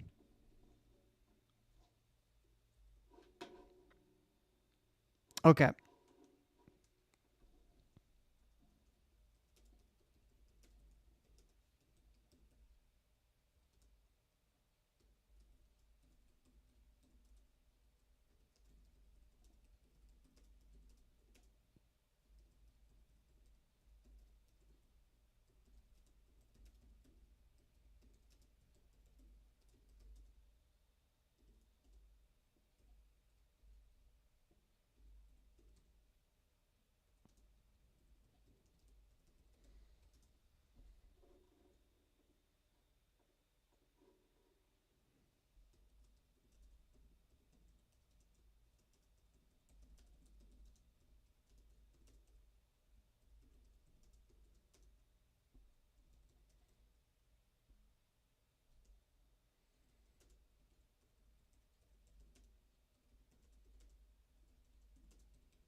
Okay.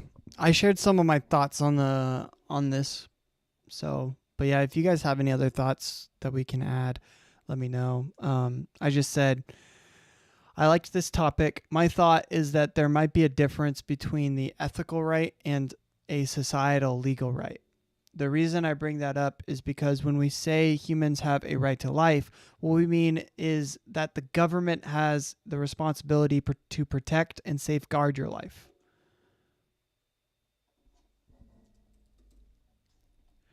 Um, where was I at? Yeah, to protect and safeguard your life. In non societal environments, I think strict ethics are king, but in societies, we accept deeper restrictions on our ethics in order to live and function in said society. This applies to your example with killing the human if you are starving and on the brink of death. Outside of society, I think this is ethically okay, even if you're not starving, but know that by killing the person, you avoid an inevitable outcome in which you starve. It is the same thing. However, in a society, this is not the case. In fact, the government has a responsibility to you as a citizen to make sure you don't even face such situations. This is why the death of animals in crop harvesting is not I'm going to say is not the same, because it is a problem. Is not the same because societies are built for humans, not the animals. We should not exploit animals because that hurts their autonomy, but they have not opted into our society, and so a strict right to life does not apply in that case. I'll have to think that over a little bit more, though, because I don't know if I'm satisfied with that answer, but that's my current thinking. So, but if you guys have thoughts, let me know in the comments below, because this one is an interesting case. So I don't know exactly what I think on this yet. All right. Sweet. That's going to bring us to probably we can do one more. Well, it depends on how long it is. One or two more. Let us see. Oh, I did not go to the right thing. That's my YouTube channel. All right. And here we go.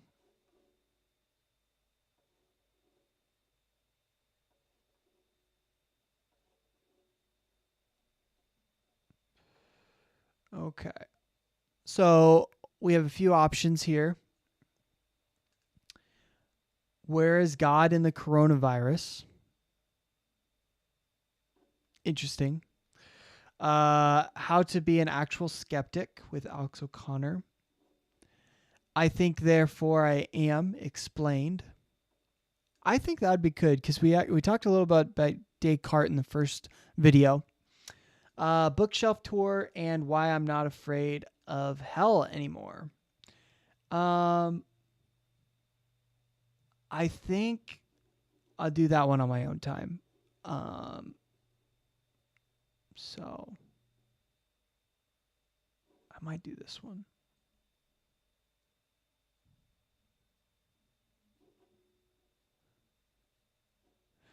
Now this one's more on topic. So we'll end it off with Descartes. Good old Descartes. I think, therefore, I am explained. This is actually his first video covering Descartes' discourse on method. So that'll be pretty cool. Yeah, you think it's a cool one? All right, we'll go with it. We'll go with that one then. Perfect. Je pense donc je suis. Cogito ergo sum. I think, therefore I am. One of the most, if not the most, famous statements in the history of philosophy. Yet, as with so many famous philosophical aphorisms, the meaning of this phrase is often less familiar to people than the phrase itself. And so today, we're going to explore a little bit of the philosophy of René Descartes, who coined that phrase, and uncover what I think, therefore I am actually means. But even if you are already familiar with the meaning of this maxim, your interpretation will not be the only one that exists. For example, did you know that a number of respected scholars are of the opinion that "I think, therefore I am" is actually a mistranslation of Descartes that subtly obscures what he was really trying to express? I mean, I don't know if this is what he'll say, but my understanding of it is it's less to do with "I think, therefore I am" and more to do with like this idea of like I am currently thinking, and therefore I currently am existing. And so as long as I am thinking or have the ability to doubt said existence, then I currently am existing because there is someone doing the act of thinking or doubting. More on that later. For now, I want to start So at the we'll see if that's basis what he of says. Descartes' philosophy to understand what he was actually trying to do when he stumbled upon this famous phrase.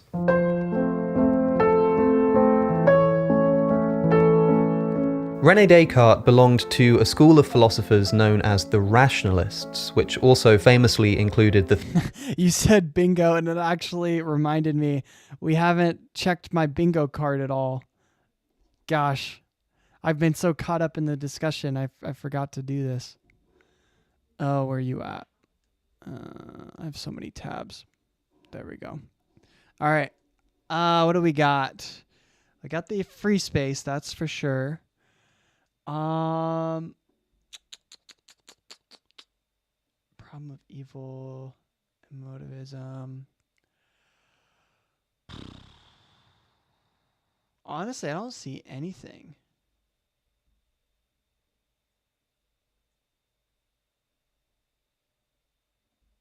I don't see any of them. Oh my God, that's great. That might be the first time I've never seen any. Wow. In 2 videos? Come on. There's no way. Come on, man. Hold on. Am I Problem of evil? No. Latter-day Saints? No. Triangle of the Brain? No. Emotivism? No. Trolley problem? No. Quotes philosopher? Yes. Yes. Where is that one? Here we are. Yep. Okay, we got that one. Thank you.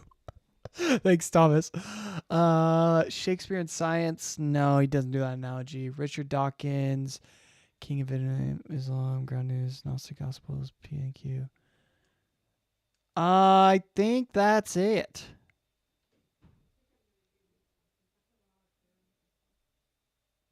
Oh, he did have Hitchens. Okay. Yeah, he did mention Hitchens. You're correct. Thank you. What would I do without you, man? I don't know. Oh, appreciate it. All right. Hopefully there's going to be some interesting ones here. I do have I think, therefore I am on as a possibility on the bingo sheet, and I also have René Descartes as a possibility. So if you have both of those, that's 2 for you. So Spinoza and Leibniz. These were men who believed that there is such thing as innate knowledge. They believed that there is such a thing as a priori knowledge, which Immanuel Kant defined as knowledge that is absolutely independent of all experience. A priori literally means from what comes before. For rationalists, there are truths, like 2 + 2 = 4, perhaps, which can be known prior to any observation or experimentation. That is, we can come to knowledge through reason alone. For comparison, the great intellectual nemesis of rationalism is called empiricism. Empiricists believe that all of our knowledge ultimately arises from our sense perception, that is, from our observations of the outside world. David, I would lean more of a empiricist personally. I don't think we can come to any sort of rational thought external to sensory data. And David Hume is a big advocate of that. Hume is perhaps the most famous member of the empiricist school of thought, and he argued that, for example, the only reason you can have a concept of, say, a unicorn in your mind is because you've observed in the past, say, a horse, and you've observed horns, and you can put these together in your mind to create what Hume would call a complex idea. Complex ideas like that of a unicorn obviously don't arise directly from our observations of the world, but the simple ideas from which they're built, like a horn or a horse, can only be known about through what we've observed. Ultimately, all of our knowledge comes from the external world, and there is no innate knowledge, only that which we've learned through observation. Now, this kind of knowledge is called a posteriori knowledge, knowledge which comes from our sense data. And you can see that the words a priori and a posteriori contain prior and post. That is,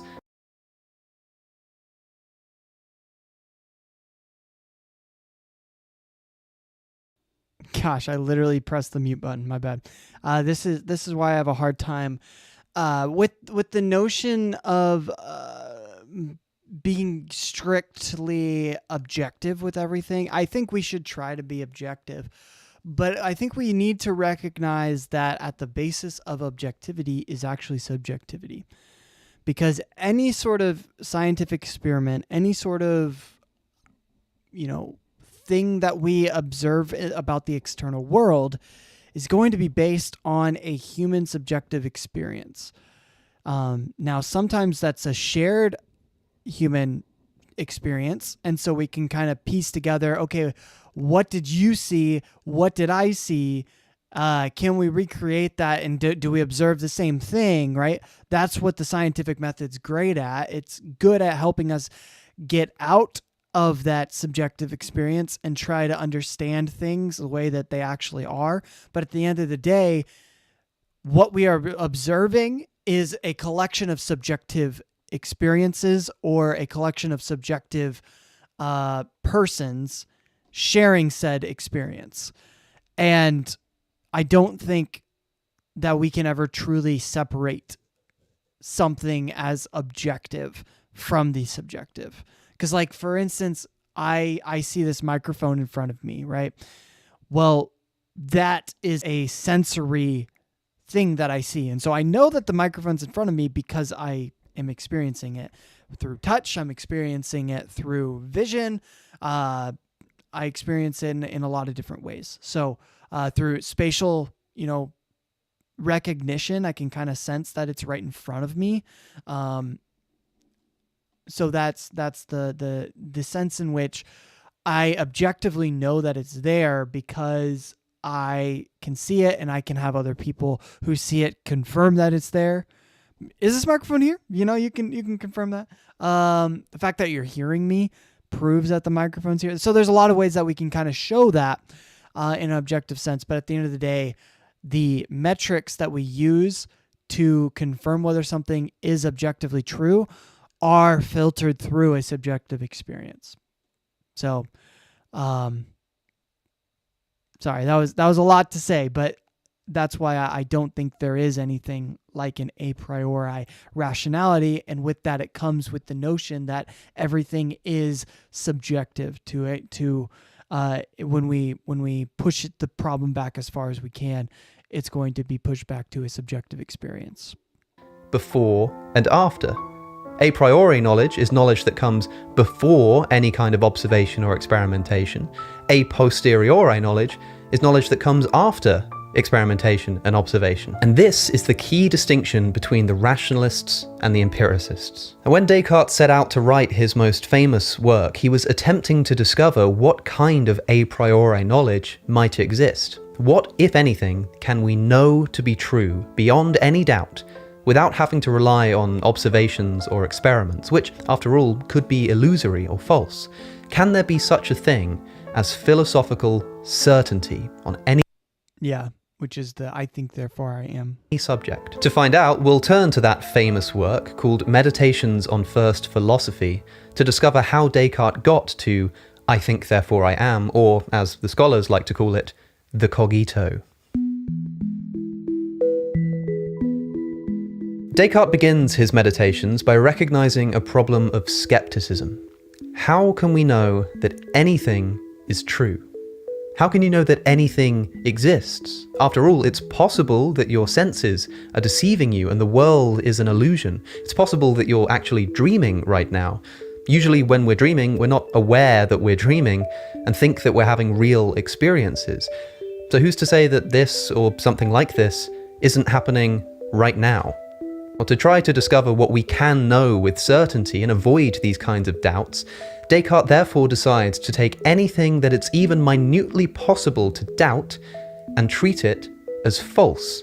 If it's possible to conceive of a belief being false, he treats it as if it is false, so that whatever's left over will only be that which we can know with certainty. This way, we can find a rock-solid intellectual foundation upon which we can hopefully build up our other beliefs. But this foundation must be something that it is impossible to doubt. Here Descartes introduces his famous evil demon. He writes, "I will suppose, therefore, that some malicious demon of the utmost power and cunning has employed all his energies in order to deceive me. I shall think that the sky, the air, the earth, colours, shapes, sounds, and all external things are merely delusions of dreams, which he has devised to ensnare my judgment. I shall consider myself not as having hands or eyes or flesh or blood or senses, but as falsely believing that I have all of these things." A modern equivalent of this. I like the editing on this video. The music's really nice, and then that little ghost figure was pretty cool. I like it. But as falsely believing that I have all of these things. A modern equivalent of this thought experiment that's often used is that of being a brain in a vat. So if you don't like the evil demon that Descartes proposes, just imagine that instead you are a brain in a vat and all of your sense experiences are just illusions, and that somebody's deceiving you that way instead. So, for argument's sake, Descartes says, it's all false. I don't have hands. I'm not sat in front of a camera. My memories aren't actually real. Descartes even doubts mathematical truths, saying that a powerful enough deceiver could make it such that, quote, I too go wrong every time I add 2 and 3, or count the sides of a square. I mean, it's possible, right? And remember, as long as it's possibly false, we're going to say that it is false, so that what's left over is what we can know beyond doubt. So this is where Descartes ends the first meditation, by taking all of the beliefs that he can possibly doubt and acting as if they're false. So serious are the doubts into which I have been thrown as a result of yesterday's meditation that I can neither put them out of my mind nor see any way of resolving them. It feels as if I have fallen unexpectedly into a deep whirlpool which tumbles me around so that I can neither stand on the bottom nor swim to the top. So that's where we're up to, kids. Quite a miserable condition, I think you'll agree. But it's here, in the second meditation, that Descartes finally finds a ground for his feet. Descartes asks, Yes, he finally gets there. if my hands don't exist, nor the world, nor my memories, etc., does it follow that I do not exist? No. I must exist in some form. Maybe I don't exist. Which is interesting because there's also, Alex is a huge proponent of panpsychism now, and with that comes the notion that the ego does not exist. And so you could potentially even doubt the fact that the I exists. I think Descartes getting at a different sense of the I rather than a sort of psychological ego. The I would be the illusory understanding of thoughts and intentions directed toward an individual. So that is separate and unattainable to others, external to a situation in which you have an ego death. So, but the fact that people do have ego deaths, I think is an indicator that potentially the I doesn't even exist. So I don't know. I think it does because I experience that every single day. But I think you can potentially even doubt said thing as well. But what you can't doubt is the thought itself existing, because the doubting of the thought itself is a thought in and of itself, and thus that exists. So, but the I that is currently thinking, I think you could potentially doubt in a situation like that. As Alex O'Connor, a male Homo sapiens with hands and feet and a need for a haircut, but I must exist in some form. How can I know this? Well, because even if I'm being deceived entirely by an evil demon or by somebody controlling my brain in a vat, there must be a me to be deceived. I can't deny my own existence, because if I denied that I existed, who's doing the denying?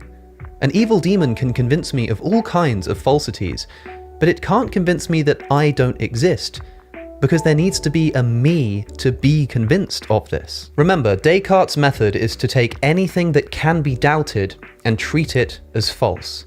But doubting whether or not I'm thinking is a special case, because doubting is a kind of thinking. Yeah, this is really getting me to think about like how this connects to mereological nihilism, because you could technically say that there is a self only insofar as there is a thought or there is a subjective experience.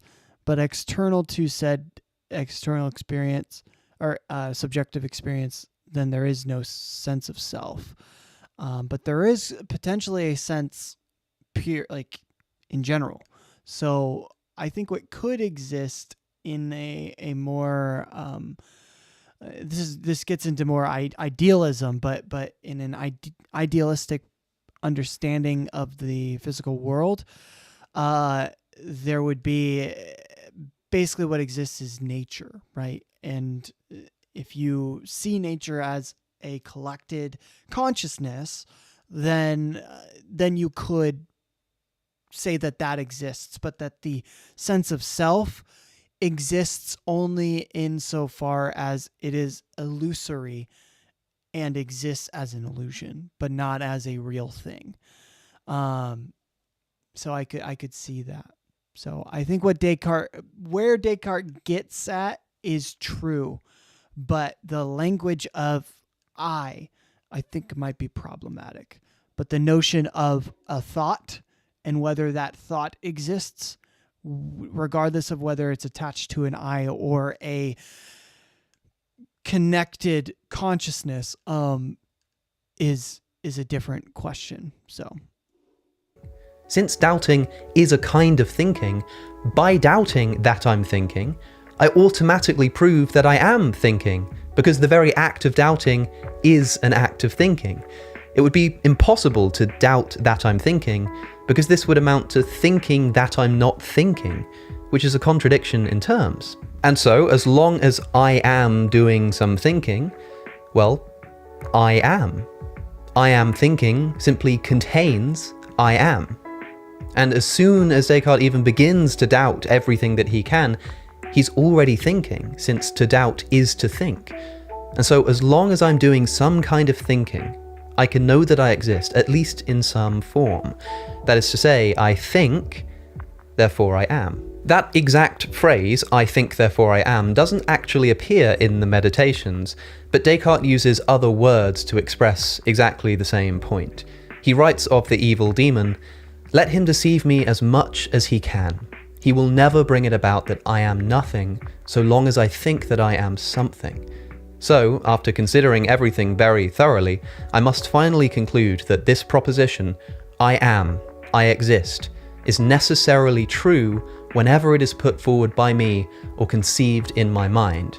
That is, whenever I am thinking, I am. Now, there's a lot to be said about this and whether Descartes is actually correct, but at the very least, this should explain what Descartes meant when he wrote the Cogito, and, more to the point, why this is the first thing that he addresses in the Meditations. Simple as it may seem, Descartes now thinks he's established something undeniable, something immune to doubt, and so, hopefully, something that we can begin building the rest of our worldview upon.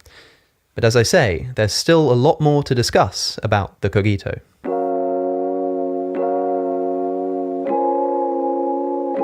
I think, therefore I am, sounds a lot like a deduction. It sounds like we have one statement, I think, from which we deduce a conclusion, I am. It seems like Descartes is offering an argument here, then, that is, a statement of premises and a conclusion that's deduced from it. But there's a debate in the literature about whether Descartes intended to present the Cogito as an argument, or rather as a singular intuition. To get to grips with this debate, let me first define an important term. A syllogism is an argument that takes the form of a major premise, a minor premise, and a conclusion. All men are mortal. Socrates is a man. Therefore, Socrates is mortal. Now, John Cottingham, in his wonderful commentary on Descartes, writes that we could understand the cogito to be a form of syllogism, which would look something like this. Premise 1, whatever is thinking exists. Premise 2, I am thinking. Conclusion, therefore, I exist. This argument is valid, which means that if the premises are true, the conclusion must also be true. And this is how logical argument is usually done. It's natural for us to try to syllogize Descartes in this way. We're used to thinking of logical validity as occurring when you have a set of premises and a conclusion that follows from them. But Descartes himself responded to this when replying to objections to the Meditations, writing the following. When someone says, I am thinking, therefore I am, or I exist, he does not deduce existence from thought by means of a syllogism, but recognizes it as something self-evident by a simple intuition of the mind. That is to say, coming to know that I exist isn't a process of deductive reasoning like you find in a syllogism, but rather a single, unified, instantaneous intuition that I only know to be true while I'm thinking about it. The philosopher Peter Markey writes that intuition is distinguished from deduction by the fact that it does not involve a movement of thought through a series of inferences, and by its immediate self-evidence. And the passage from Descartes that I just quoted seems to very heavily imply that Descartes is thinking of the cogito in the sense of an intuition, rather than the sense of deduction. But it's never quite that simple, of course, in philosophy, because in 1648, Franz Berman interviewed Descartes and pressed him on this question of whether the cogito is syllogistic. And Descartes responded by admitting that a major premise may be, quote, implicitly presupposed when I arrive at the knowledge of my own existence. But Descartes is clear in saying that the person doing the thinking is not explicitly aware of the presence of such a premise. It's a strange thing to say, given what we've already heard, but this is why, despite Descartes insisting himself that the cogito... So basically what he just said is it's both. It is a deductive argument when you are a philosopher, but it's an intuitive argument when it's a layman thinking about it, is basically what he just said. Is a mere intuition. There is still some debate about whether he was really presenting something like a disguised syllogism. John Cottingham is of the opinion that we should interpret Descartes as presenting an intuition, not a syllogism, and for what it's worth, I agree with him. We seem to arrive at the cogito as a singular intuition based on this special relationship between doubt and thought. As I said earlier, doubting is a kind of thinking, and so to doubt that one is thinking is to automatically rid oneself of that doubt. It's simply the case that I am thinking contains I am. It all just happens at once. So that, to me, says that we should be interpreting Descartes as presenting a singular intuition here. John Cottingham writes that, quote, most logicians are accustomed to thinking of validity predominantly in terms of timeless, non-tensed propositions. But we should rid ourselves of this temptation and understand that the cogito is only thought to be guaranteed as true when it is being thought. It's the act of doubting that confirms that I exist, not the timeless fact that I am a being that doubts things. It's only when I'm doing the thinking, doing the doubting, that I can know that I exist. Otherwise, for example, I'd have to rely on my memories. Perhaps at one point, I established that I existed because I was thinking, and now I'm not doing that doubting itself, I just remember that I established that, and so I know that I exist. Well, my memories could be false. That's true. But at the same time, I mean, I would agree. I think the intuitional argument is probably a little bit stronger. And even the process of putting together that syllogism and doing that deductive reasoning, like that process itself is proof of the I am existing in the sense in which he's arguing. So It's interesting, and it's a faster, immediate sort of conclusion. Just immediately, I think I am, right? Boom, boom. So I like that. I think it's a little bit more appropriate for the topic in mind. They could be illusory. I can doubt that my memories are giving me an accurate representation of what happened in the past.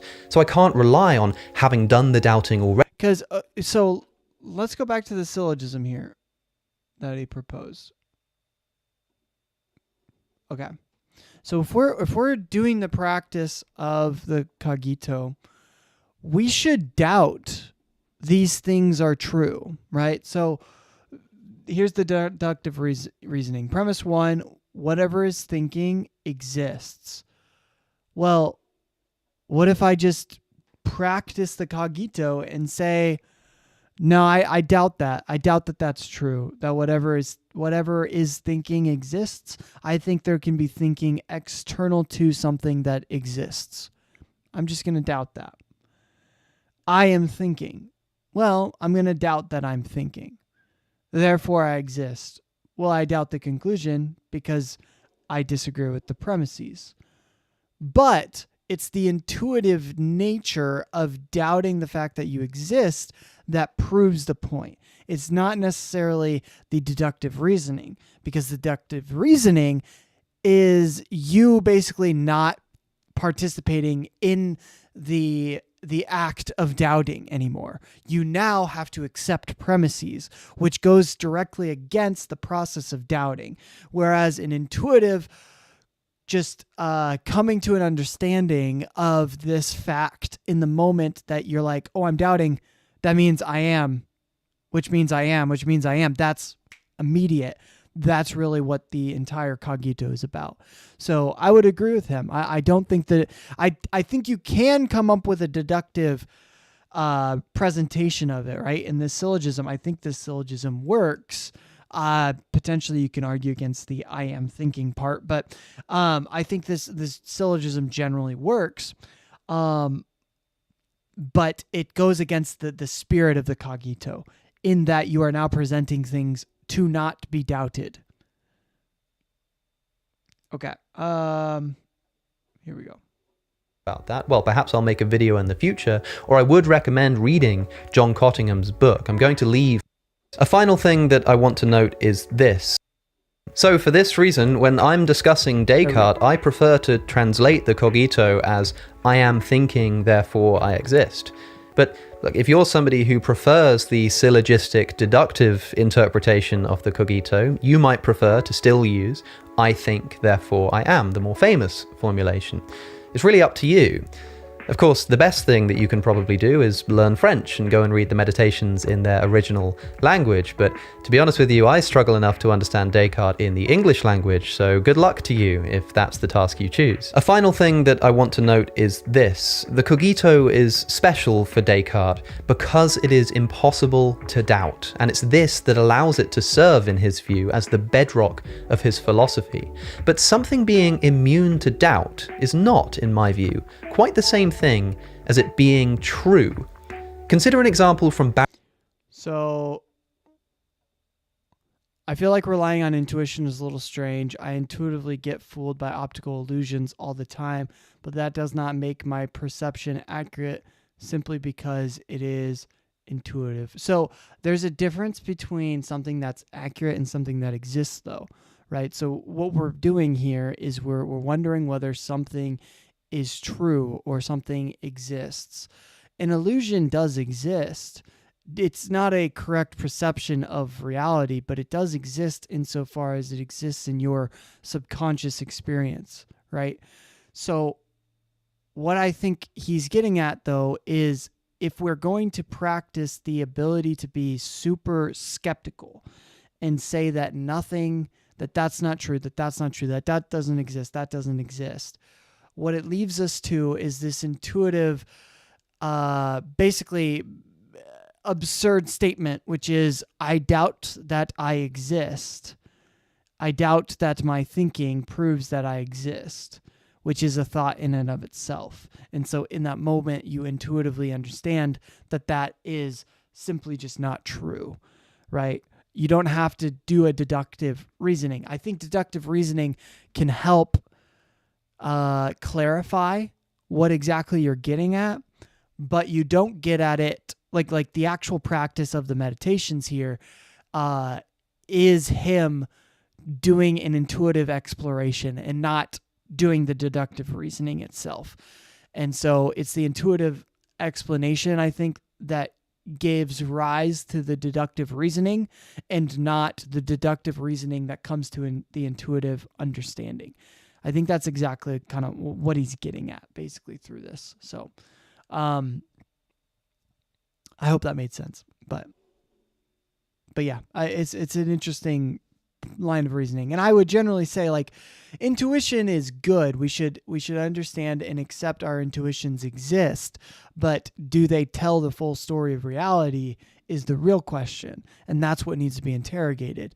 But when the act of interrogation proves that such a thing exists, that's where it's intuitively true, regardless of deductive reasoning. So that's what he's getting at. Baron Reed, who asks us to imagine a mother who may be psychologically incapable of giving up the belief that her son did not commit a gruesome murder. Or imagine somebody whose brain is literally wired so as to make it impossible for them to doubt that the son is innocent.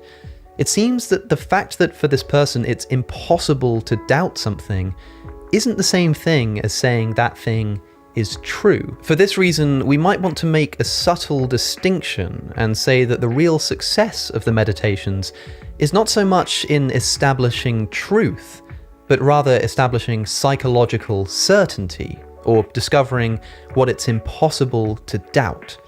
But it's clear that Descartes himself thought that certainty does confer truth. In his third meditation, he describes his inability to doubt his existence as, quote, the first item of knowledge. He also earlier wrote in the second meditation that I exist is necessarily true whenever it is put forward by me or conceived in my mind. So Descartes certainly seems to think that an inability to doubt a proposition is evidence enough that that proposition is true. But I just wanted to flag that this might not actually be true. And again, there's a lot more to be said about this, and there's a whole discussion to be had around Descartes' criterion for what makes something true or certain. And if you want to learn more about that, well, perhaps I'll make a video in the future, or I would recommend reading John Cottingham's book. I'm going to leave a list of recommended reading for Descartes in the description if you're interested in reading more. But just bear in mind that there's a lot more going on with the cogito than first meets the eye. As I say, whether being unable to doubt something entails that that something is true is a discussion for another time, but I hope that this preliminary overview of the cogito demonstrates that it may well be a lot more complicated and contentious than it appears to be at first. Descartes spends the rest of the meditations trying to prove mind-body dualism and the existence of God, among other things, but it all begins here with the cogito, and so I hope that this can serve as a useful introduction to Descartes, if nothing else. I do hope that you've got something out of this video, even if just the ability to go, well, actually that's probably not an accurate translation of Descartes. It's great fun to do that at parties. I'll leave some useful further reading, as I say, in the description. But before I go, just as Descartes wants to protect us from the deceptions of a hypothetical evil demon, I want to take a moment to protect you against the very real evil of hackers and prying eyes spying on your online activity. That's right, I want to take a moment to thank today's sponsor, ExpressVPN. If you watch my videos regularly, you'll know that I've been using ExpressVPN for quite some time now. ExpressVPN is a virtual private network which protects your internet security when browsing online. It's a simple app that runs on your computer or smartphone, which allows me to instantly connect to one of a huge list of secure servers from around... Sorry, I just saw your comment. If you believe that all knowledge is the result of experiences like Hume believes, then how can you accept the cogito? All knowledge is the result of experience, and experience is able to be doubted. yes, but the doubting itself is an experience in and of itself, right? So I don't know if I agree actually with the cogito, but I do think it makes sense, right? So I never really said that I necessarily agree with Descartes' conclusion there, but I think it's very helpful.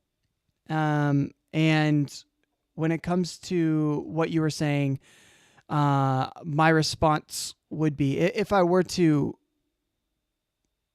accept what Descartes has to say here in the cogito, I would say that the doubting itself or the thinking itself is a subjective experience in and of itself that feeds in our understanding, right? So that's why I would say that it's an intuitive argument rather than a deductive argument, because if it were a deductive argument, then a priori rationality exists. But I don't think that that's true. I think rationality is a reflection upon subjective experience. So when you reflect upon basically this is metacognition. When you reflect upon thinking, right?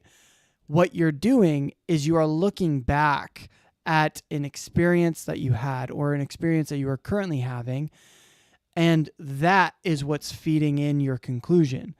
It's not that you are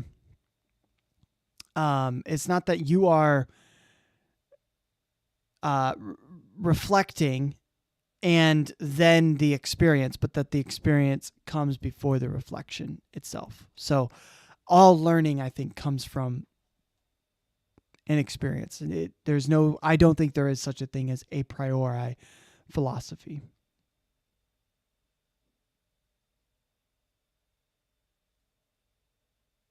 Yeah. It seems that Descartes relies on instinct knowledge, which Hume would deny the existence of. Yep, I would agree with that. So, okay. I'll finish up the video. Around the world and reroutes all of my online data through one of these servers. In the UK, internet service providers are required by law to keep logs of the websites that I visit. And if you're in the US, ISPs can perfectly legally sell this data to advertisers and big tech and things like this. But by turning on ExpressVPN and rerouting my data, which also hides my IP address, by the way, I can browse much more anonymously and avoid the prying eyes of ISPs and prevent my data from being used commercially without my knowledge. Since ExpressVPN hides my location while doing this, it also allows me to access online content that's restricted by region. Perhaps most usefully, this means that I can access US Netflix despite living in the UK. And ExpressVPN is lightning fast, such that I can do all my normal online activities without even noticing that it's switched on.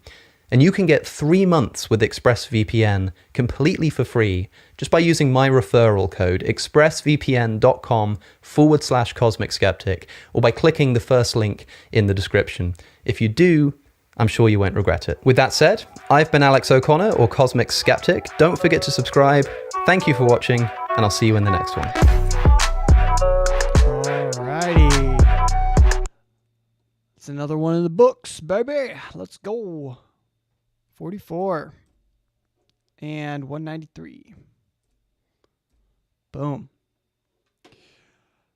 Did I already? I'll copy it anyway. I think I already did, but okay.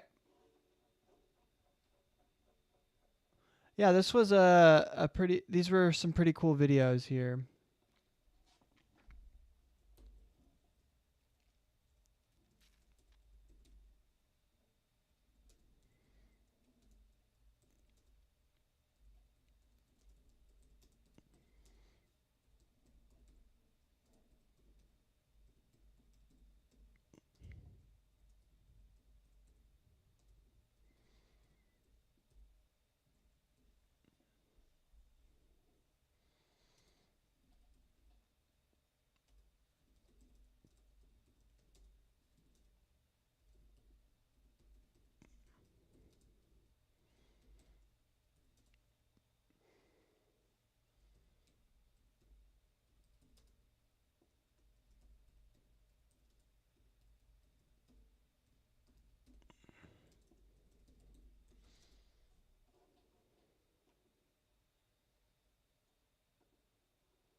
All right. I just kept it simple. I said, I can't help but doubt that this video represents Descartes accurately. Thus, that means it doesn't accurately represent Descartes. And that's a fact.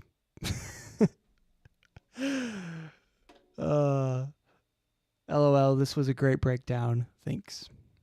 Just keep it simple. Keep it simple, stupid. I don't know. Did anything pop out to you, Thomas, that you want to put in the comment? Am I saying his name right? I'm so bad at spelling. It's sad. Descartes.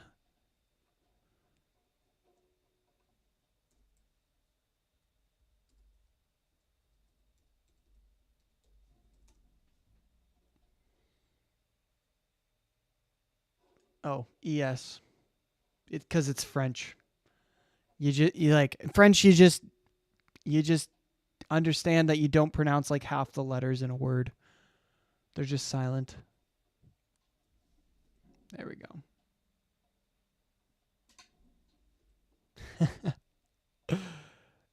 Oh, it's an S too. Descartes. Somehow it means it reads Descartes in French.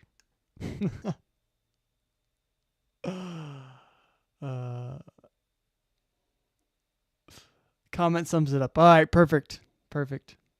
I like to throw in humor every once in a while.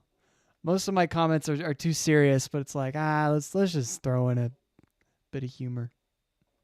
All right. Well, it is currently 10 o'clock, and we made some pretty good headway.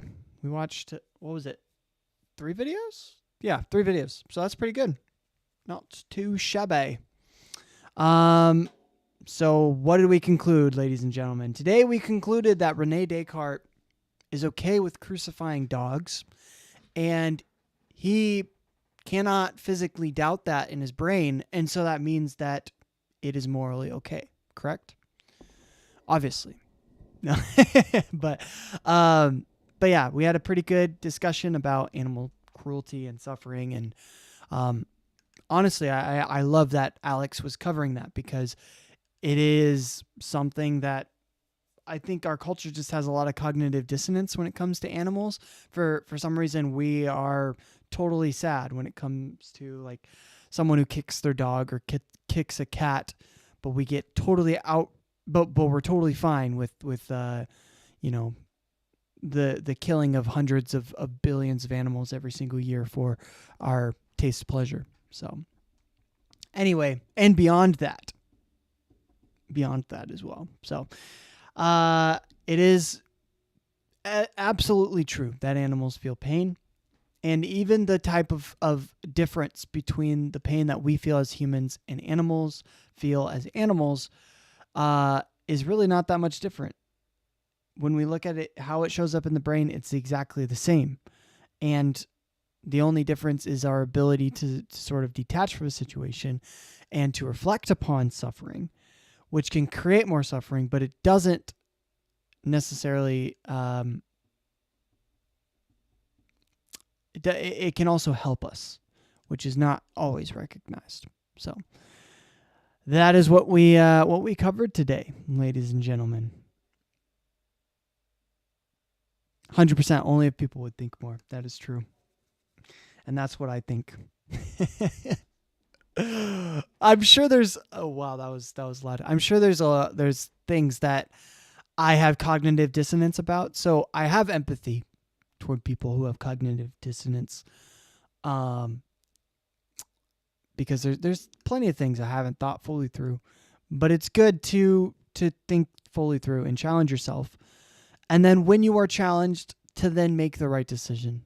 So if you are eating meat out there, no judgment. I do not judge you at all. But I judge the culture that we are in and say that you should change the way that you live. If you want to be consistent with your philosophical takes, in your philosophical lifestyle. And it's not easy to make the change, but I will bet it is easier than you think. It's a lot easier than you'd think. And it's worth it. As soon as you make the change, I mean, I'm speaking to the choir right now, but for anyone watching this afterward, as soon as you make the change to become vegan, it just brings so much more joy to your life, because you then don't have to live as a hypocrite. You can live free. And that's what I'm all about. If I can help someone live free and not have to deal with the pain and suffering of feeling like every single day you are causing harm, suffering, pain, and death to billions of animals, then that's a success. So I love you guys. And even if you eat meat, I just encourage you, really reflect upon it, really think about it, because I think if you do think about this, I ate meat and I didn't care about it, but now I've actually thought about it. And I think if you actually take the time to think about that decision, your life's going to change and you're actually going to enjoy that. So everything that shows us that other humans feel pain is present in animals. It's absurd to deny it any longer. Also, 100% no hate to non-vegans. You can do it. Perfect. Thomas, thanks for ending us off with that. And I didn't get a bingo today, but hey, we got to enjoy this time together. So I hope that you guys have a wonderful rest of your week, and I will see you next Thursday. I'll continue next Thursday as normal, 7:30 Central Standard Time. So